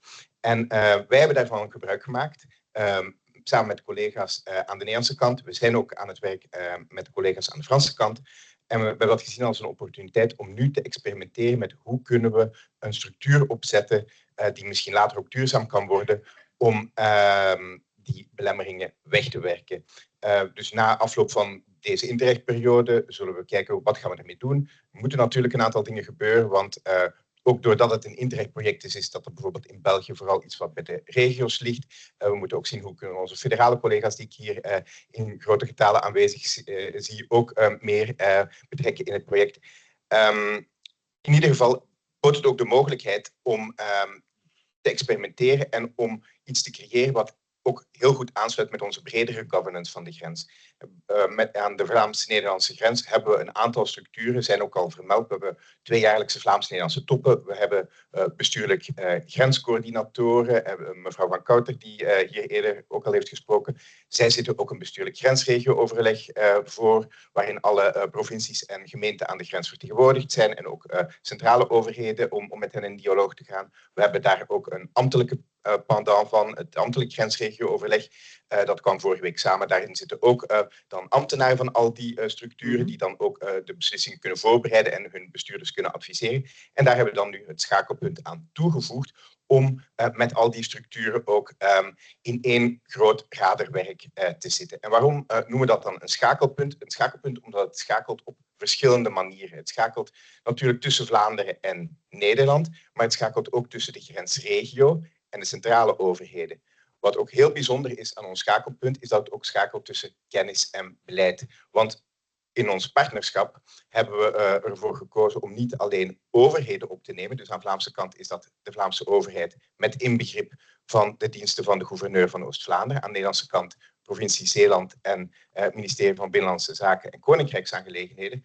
Maar we hebben ook 2 kennispartners, ITEM natuurlijk, en ook de Universiteit van Hasselt aan Vlaamse kant.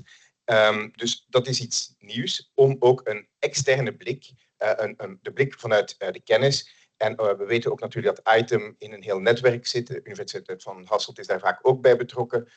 Ook actief in B-solutions. Dus we hebben zicht op heel wat oplossingen die in het verleden al zijn aangedragen. Dus we gaan ook niet altijd in Vlaanderen het warm water uitvinden of in Nederland het wiel uitvinden. We schakelen met oplossingen die ons evident lijken. We maken daar we formuleren oplossingsrichtingen en we gaan daarmee naar bestaande commissies, bestaande structuren. We willen proberen om via de Benelux ook te kijken, want daar is ook een heel instrumentarium dat we hiervoor kunnen inzetten met beschikkingen en aanbevelingen enzovoort. Hoe we die structuren kunnen gebruiken met misschien innovatieve oplossingsrichtingen om een beetje out of the box te denken. Dus we proberen dat in de bestaande governance in te plannen. Ik kan heel kort ook nog zeggen dat met Frankrijk, en daar zijn ook een paar collega's hier van aanwezig, van de regio Hauts-de-France en vanuit Grand Est, dat we een soortgelijk project aan het uitwerken zijn. Ook met onze Waalse collega's van Wallonie, Bruxelles Internationaal en de diensten van de prefect in Rijssel, dus de SGAR.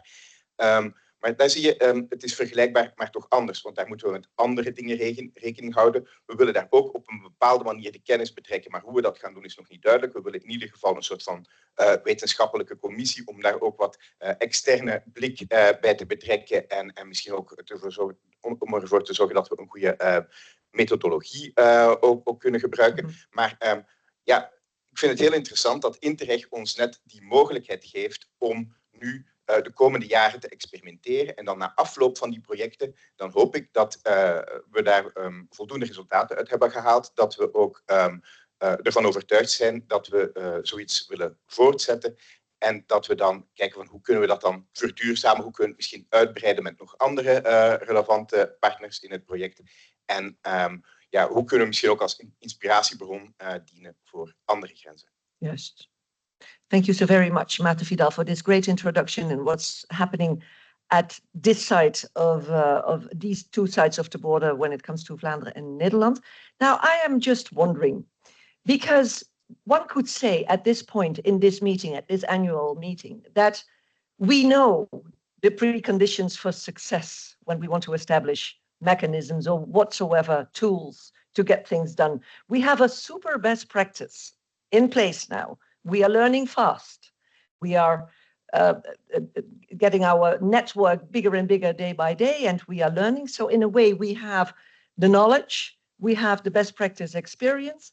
And now the main question, and also to you as audience, is how are we now going to convince member states to step in, to step forward, to want to follow the good examples, but also how are we going to convince the European Commission, the European Parliament, the Council to take the right decisions? Now, what in all our wisdom, with all the knowledge we have got, the networks we have established, what can we do to move ahead? What would you say, Suzanne? I'm going to refer to the report that has been mentioned today by almost every speaker, so a very famous report by the European Commission 2021 on border regions as living labs of European integration. Mm-hmm. I think I already mentioned it on the video, but I think it's quite clear what the economic benefits are. So, I mean, if you solve just 20% of these obstacles in Europe, mm-hmm. you will boost GDP by 2%, create over 1 million jobs.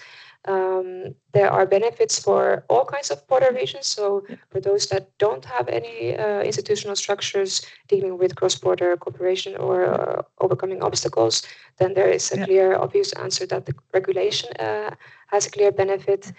So we have the arguments in place. We know what we are striving for, what the goal could be. So, but how do we have member states now ready to step in and to say, yes, we are going to take all the possibility there are? What would you say? How to get them in action? I think the Schalke-punt is indeed a very good best practice, and it has been designed even as a pilot of this coordination point. But with Interreg funding, it's important to note that it's only temporary. So I think we also we shouldn't be too comfortable in our position, we should also ensure that there is a long-term commitment and financing for the Schalkelpunt that could also be strengthened if similar structures, coordination points would be implemented across Europe. Jula, what would you say? How are we filling up this room? There are still some empty chairs here. So I had the chance to take part in the drafting of the Hungarian position on this FCBS tool. On the 23rd of October, the Council or the COREPER adopted this Hungarian position. And I think it was a good tactics because before that, as Susanna mentioned in the video, the negotiations reached a deadlock. So there was an increasing number of member states who were opposing this proposal. At the beginning, they were 8, and then they were 18 from the 24, maybe because the maritime borders are excluded from this exercise. But we made the decision not to force them to reach a compromise, but eliminate the mandatory aspect of the tool, which is a big loss. I'm aware of that. But without this, we would have been losing the whole tool. And thanks to this decision, the member states adopted the new regulation, which opens the gate for this kind of experimentations, like this Schalkelpunt, or there is a new initiative on the coordination point between Germany and Denmark. And the door is open. The door is open, and I think that this might be attractive if there is a funding behind. And Mr. Sandro Gozzi, who is a member of the European Parliament, made a new proposal. And according to this preliminary decision made by the European Parliament, he will get some funding for that to establish new Schalkelpunts in the European Union. I think that it can give a momentum for enlarging the network of the core. Okay, to achieve a certain size and number of good practices, and from there to continue.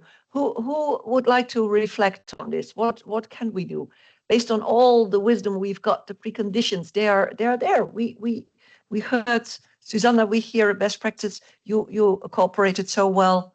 Is there anybody who says, well, when it comes to making sure that governments will take the just talk loudly and I will repeat it for the teams. Yes, I will repeat the question for our translators. Yeah. You think it's very simple?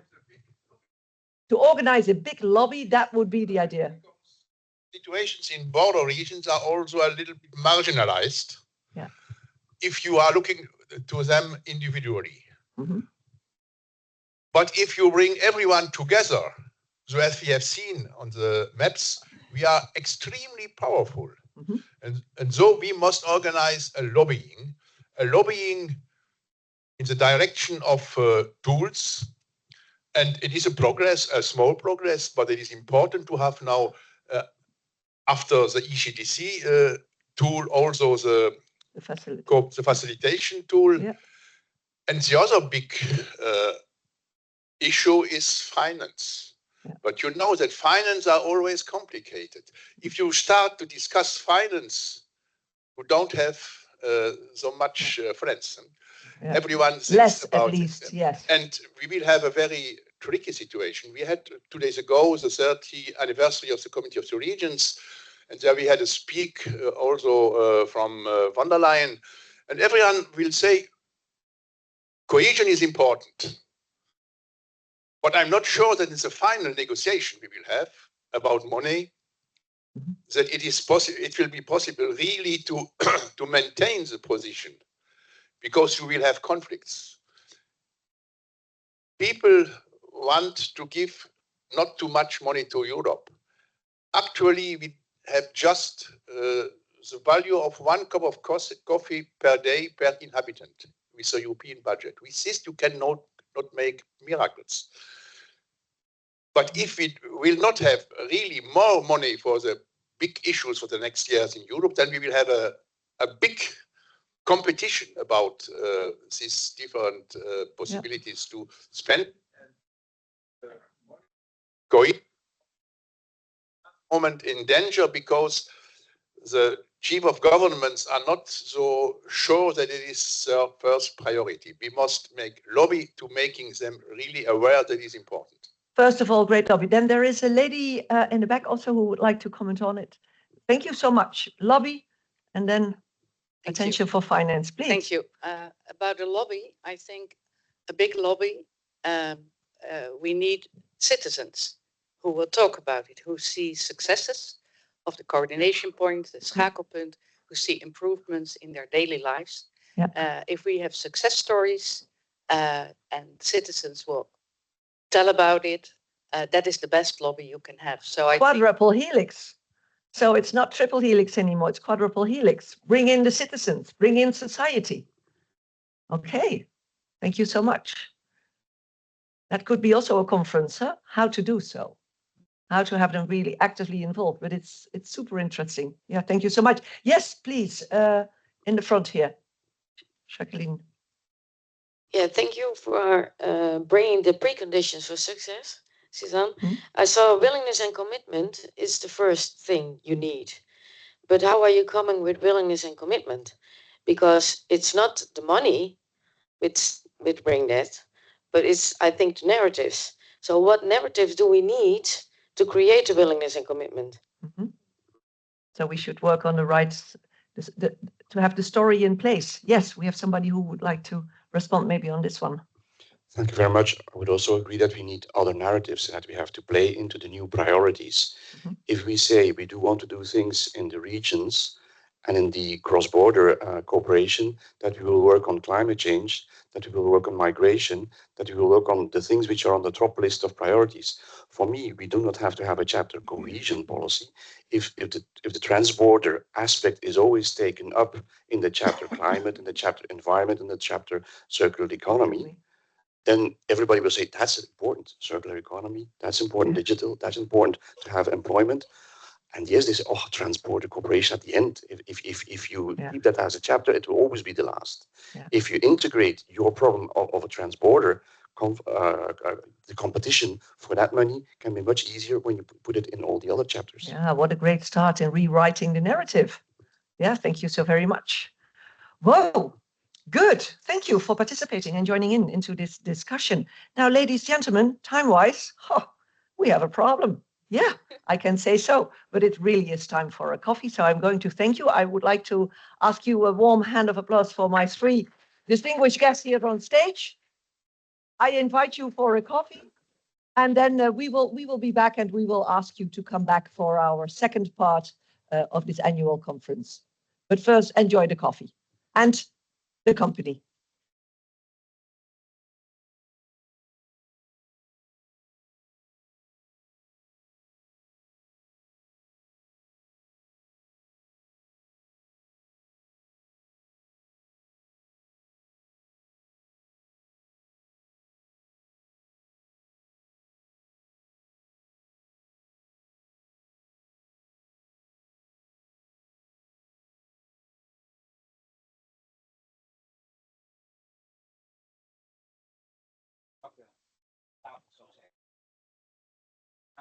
Gaan wij rekenen.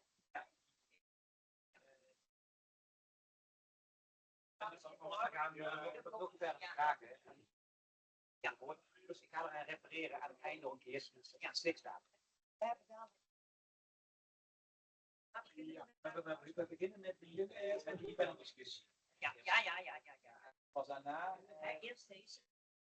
Daarna gaat het stilstaan. Ja, ik heb het. Zie je het steeds omhoog? Ja, wel. Is de fun factor.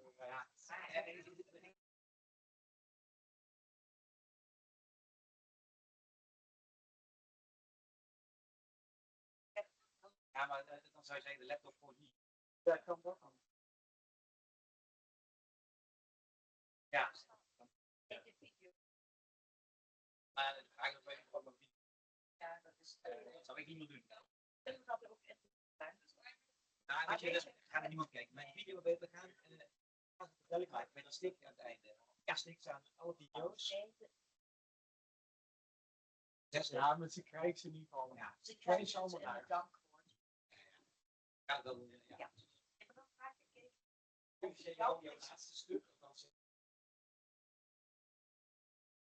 Ja, ja, ja. En dan kunnen we even kijken. Het kan niet 20 minuten. Als het een beetje snel doorgaat. Het kan sneller, hè? Het moet echt gewoon een beetje clickbait-achtig. Ja. Heel snel, tik, tik, tik, tik, tik. Hebben we vandaag al vaker gehoord. Maar ik had hem wel afmerken, dat is super mooi. Ja. Dat ze zeggen van ja, ik heb niet kaarten en dat doen die toch weer. Eerst slides. Als de eerste slide 10 minuten, dan zijn we nog. Ja, ja. Maar het was wel goed. Ja, dat Ja, is- ja, ja. Het was wel goed. En ik vind eigenlijk sowieso allebei de haakjes wel heel leuk en goed. Ja. Maar we lopen gewoon. Ja, we begonnen al een kwartier te laat en we hebben er nu 10 minuten verloren. Want dat is, het zijn 25 minuten en het valt nog. Ik heb hier, valt. dat heb ik heel erg in Ik zal wel zeggen dat we om 12 uur mensen weer terug gaan. Ja. Dan hebben we de lopen nog maar een kwartier van. Kwartier achter. Hij nog van 20, 5 minuten maken. Zijn we. 5 minuten kun je niet geloven, maar Ik kan zelf eens even op een bakje. ik kan er wel Ja, bij. even regrouping. Kijk, die mensen is er ook uitgekomen. Ja. Die mensen gaan we dadelijk allemaal. Ja, het is echt. Ja, we gaan alle mensen hier meteen zetten. Als ze beginnen, staat iedereen al hier. Ja, dat zijn toch eens. Deze keer dus niet. Die er wel. Hoe gaan we hier eindje al checken? Ja, ik zet even wat dingen uit. Dat het allemaal. Hebben ze echt allemaal nodig dadelijk. In principe, ik zou het goed channel nu. Ik heb het echt nodig. En ook, ik wat ook nu net zoals een enorme huis hier in de kant. Ik wil echt eigenlijk jullie alles gewoon even. Het is op. Uit de box, hè? Ja, zeker. Allebei. Zeker. Dus Wij zetten hier. en die tafel, die heb je expres in de oven. Dat zegt relaxed. Dus, nee, wat hij is goed. Hij is alweer diezelfde. Ik weet niet, hij is hetzelfde, maar ik heb hem teruggezet naar het kanaal. Hij staat op kanaal 1, Als Stijn. je hier zo op Fremont, ik heb het daarnet ook. Tjaka, tjaka, tjaka.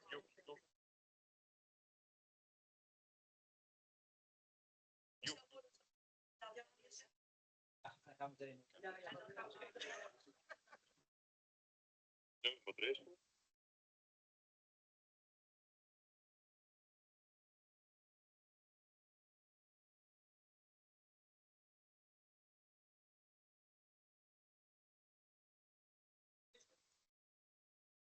Zie? Ja, nu wel. Maar het is...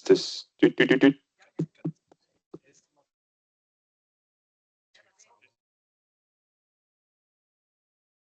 Je moet eens meer aan het spreken, microfoon.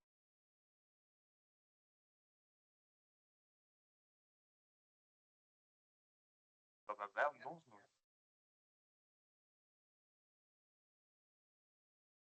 Ja, dan pakken we die. Ja, ja. Ja. Maar wat nou gisteren ook. Maar met een andere.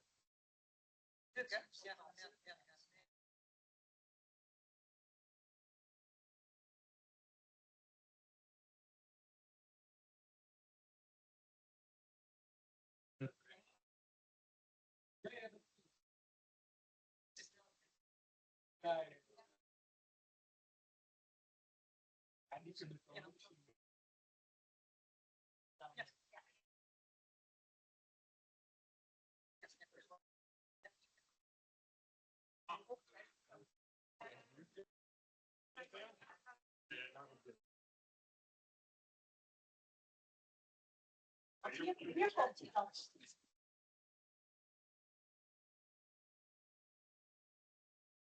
Zo.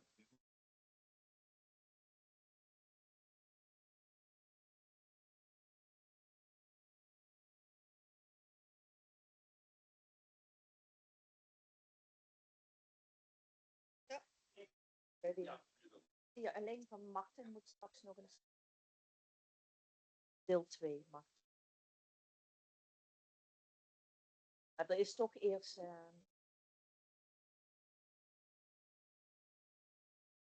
helemaal, hè? Jo, kan dat nou liggen? We kunnen die gebruiken, hè. Dat is een ander. Dat moet nog eens. Super. Nou, dan hebben we iemand erbij. Dat is perfect. Is het in orde? Ja. Mooi die zilveren microfoon. Dat is ook een beetje artiest uithangen. Dat zijn uitleners. Wat de prijs gevraagd om van standaard te hebben hier op. Ja? 8000 euro. Nee joh. Ja.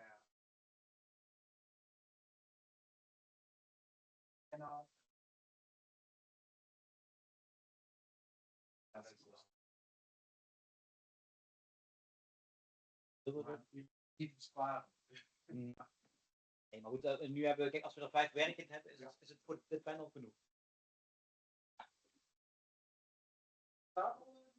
Heerlijk, heerlijk. Ja. En nadeel is, je wilt er niet meer uit. Ja.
Daar moet natuurlijk ook echt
Welcome back.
Ça va?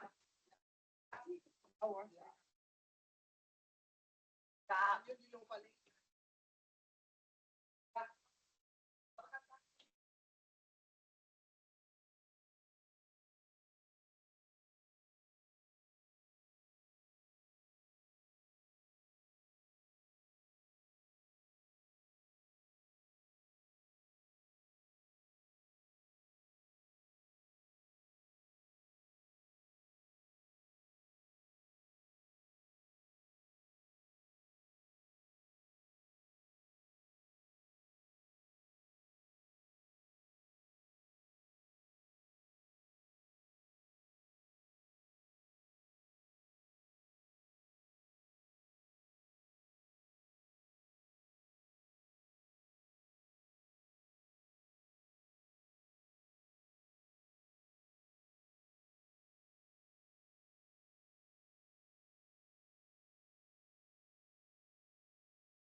Nice to meet you. I'm Jens.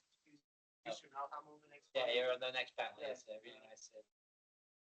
What we're going to do is we're going to see to a page. Yeah. And then Simone and I will do one as first statement. Yeah. Then maybe we have a sub question, and we go to the other one. And then you plan to do that with the mic or yeah. over there? No, with the mic. So that we have a, but also interview style, interaction style. So, Yes. yeah. Good. That's good.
Good. Tout, ja, perfect. Merci.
Dat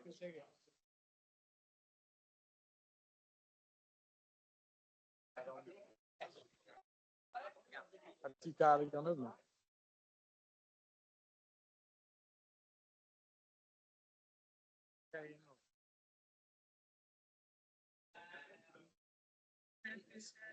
Ja, maar dan kan ik er eigenlijk niet meer bij. That would be great. Then,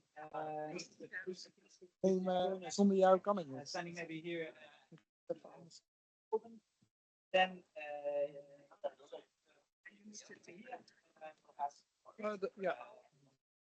How are you?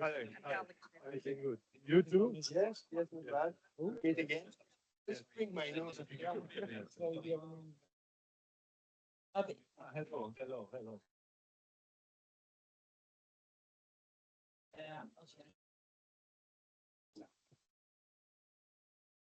Hi, voorzitter. Ah, yes. Yeah.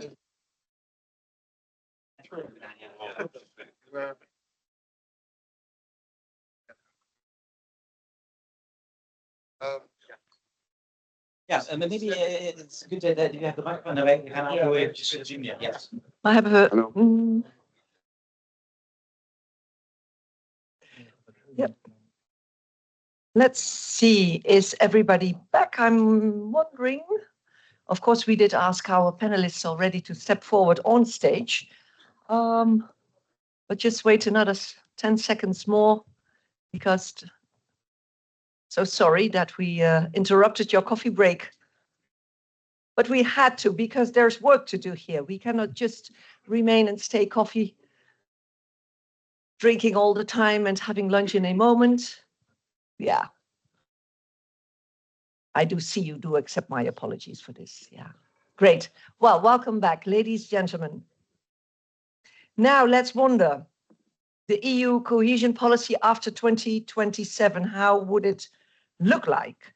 And then, I mean, from different perspectives, because we have kindly invited our panelists, and Sander will introduce them in a moment, to prepare a statement from their very specific background of a couple of minutes on the EU cohesion policy after 2027, better regulation for border regions. How would that look like, and what are the needed steps to be taken? So we have a round table, meaning that we have quite some guests here at our stage, but we are all one. So hopefully, again, you will interact and mix and mingle in this discussion. Sander, who have we got here? Yes, round table with 3 square tables at the moment. Oh, yeah. At our end, we have our King's Commissioner of the province of Noord-Holland and the President of the Dutch House of Provinces, Arthur van Dijk. Next to Arthur van Dijk, Gaetan Poelman, diplomatic representation of Belgium in the European Union. Thomas Bobben, next to Gaetan, is the Director for Legislative Works at the European Committee for the Regions. And then Yannis Koutsikidis, Policy Advisor, also on behalf of the European Commission, if I may say so, to put that in short. And of course, we have Pim Mertens as a researcher for ITEM. Now, we're going to talk about maybe your perspective on better regulation for border regions. And if I may start with you, Thomas Bobben, because yeah, we more or less talked already a little bit on the possible role of the Committee of the Regions. And then from your perspective, how can we improve regulations also to improve the strength of border regions? Yeah, first of all, thanks for having me here. And I'm also speaking under control of several of our members in the committee. So, and I listen. I listened very carefully, and I thought I want to use my 2 or 3 minutes also to challenge a bit, because I think we are a bit too comfortable here. Please do. To discuss about the world of Interreg, when there's a lot of things around it happening at the moment, which has a big impact on the debate on the future of cohesion. One is, what is the future role of regions? There are concepts running around, also for cohesion policy, to basically have only between member state and the European Commission to basically leave out the regions completely, to leave it to the member state to manage the funds and then to see what are their priorities. Yeah. So we have the tendency of centralization, because also very often it's argued it's easier to only speak to 27 than with 500, and leaving out the regions would really make a complete difference to what a Europe of the regions look like. We also have to say, and then I'm very challenging as well, that we, of course, have many objectives and priorities which are conflicting to each other. And so far, cohesion was one of the values of the European Union, one of the objectives. It is constantly challenged. It is seen as an old policy very often, and other policies are put in the forefront. One is migration, and with it, of course, a reassessment of the role of borders. We have it in Holland, we have it in Germany, in others, where borders become a success factor of policies. Mm-hmm. So to convince elections, you have to close borders, which is a very dangerous situation for the border regions. Yeah. We also have changing value chains. A lot of your regions working in the European Chips Alliance, in the Automotive Regions Alliance, and others, which are not only on border, they are focused on value chains. So the question is also how to link border regions with international value chains. So it's also, and that's why I challenge, don't only look at Interreg, look also how the future value chains are developing and how they can work together. And there's also one issue which I wanted to raise. The Commission had put forward a year ago a communication called the European Administrative Space. Unfortunately, they only made it referred to some technical instrument to support capacity building and so on. If we want to really develop the border region, the cross-border regions, we need to develop a European administrative space. And that can only go from bottom up. So we have to really rethink the way we develop the regions, the borders, but also how we link it up with mainstream trends happening at the same. And the last thing, you mentioned better regulation. We have the principle of do no harm to cohesion, which was been put forward 2 years ago, but the Commission is not really taking it on board yet. We have territorial impact assessment, we have cross-border impact assessment. We need also do no harm cross-border regions in this discussion. Yeah. And we have to get unity on this, because the big challenge we have is we have a Green Deal agenda in Europe, which is a very linked to the big city agenda.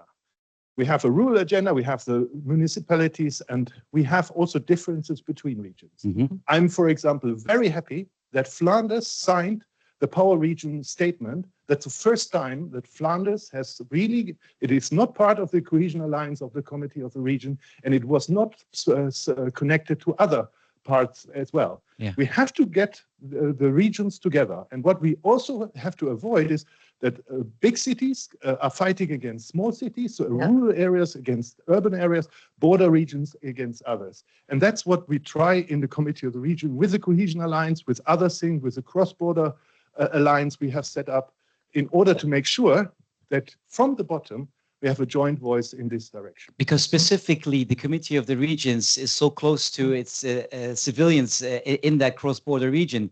How can you put yourself maybe a bit more in place then?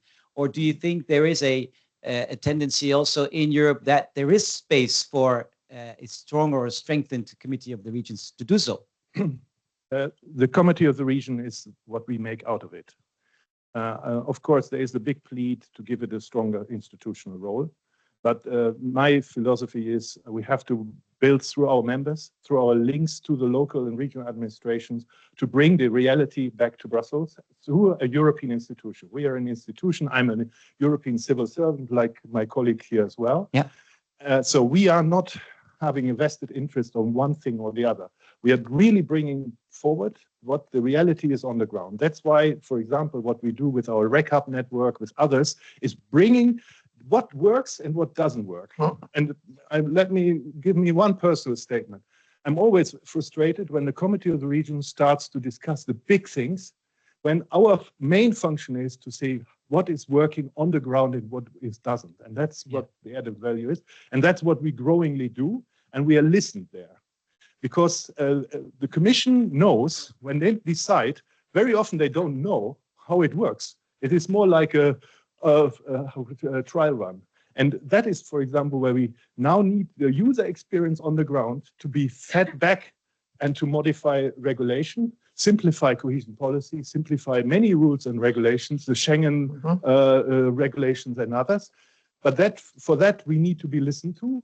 And that's also where we need the support of the strong regions, institutionally strong regions, to make this lead also in the council and at the member state level as well. Okay. Thank you so very much for challenging us. And we have still some men here to go, so I wonder what will happen here.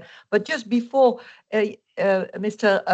Koutsikidis, I will give you the floor. One question to you, Thomas Robert, because you were also elaborating just for a moment on Interreg. Could you please, from your perspective, give us in a couple of words, where should Interreg be dedicated to? What's the funding of Interreg for? The committee has a very clear position. We want to triple Interreg. So simply, we want to have it on 8% in the next funding procedure. Many others don't. But we think that if we want it as a second objective of cohesion policy, as it is now, we cannot have just 3%. And most of it, of course, goes to cross-border in border regions. But at the same time, cross-border cooperation has to link up with the big competitiveness agenda, with the social agenda, with the transport agenda at the European level. And that is beyond Interreg. It is about trans-European networks. We are fighting hard that we have an independent regulation on territorial cooperation, because at the moment there's even the plan to have only one for everything.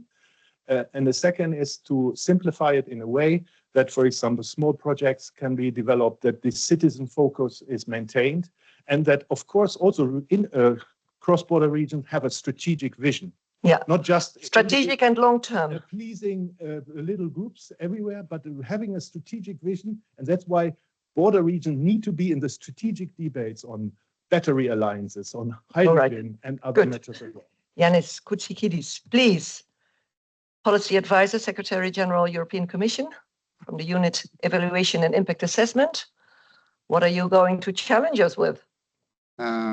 Thank you. First, I want to thank the ITEM team for the invitation. I am of the opinion that your work is of high quality and of high value to all of us. I will say a few words about our ecosystem of better regulation, how this may link and relate to your scope here. So we have had a better regulation system in the Commission for the last 20 years, and it has continually evolved and been strengthened, of growing importance.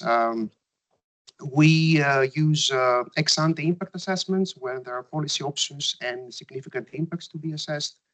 We use ex-post evaluations to assess whether legislation in place is still fit for purpose and serves current needs. And what underpins both these instruments is, of course, stakeholder engagement, both with wide stakeholder consultations, but also with targeted. Now, the territorial aspect is important to all of this. We don't do cross-border impact assessments, but we do territorial impact assessments, which aim to address the needs and specificities of border regions, island regions, mountainous, all regions which have specific needs and particularities. We have a screening process, so we don't do that 100% for everything. We have a screening process which demonstrates whether a territorial impact assessment is in fact needed, which indicates whether there will be significant asymmetric impacts for different regions. And that screening process leads either to having a territorial impact assessment or not. Now, how good is this system? It seems to be quite good because it's assessed as one of the top among the OECD members. The OECD publishes a regulatory review every few years, and we are top of the list for stakeholder consultation and evaluations. We are fourth for impact assessment. So the system seems to be on a good basis. But of course, we are far from, everything is okay and there is no need for improvement. There is, as you know, increasing criticism from companies, from businesses, and from stakeholders about regulatory burden, administrative burden, and complexity.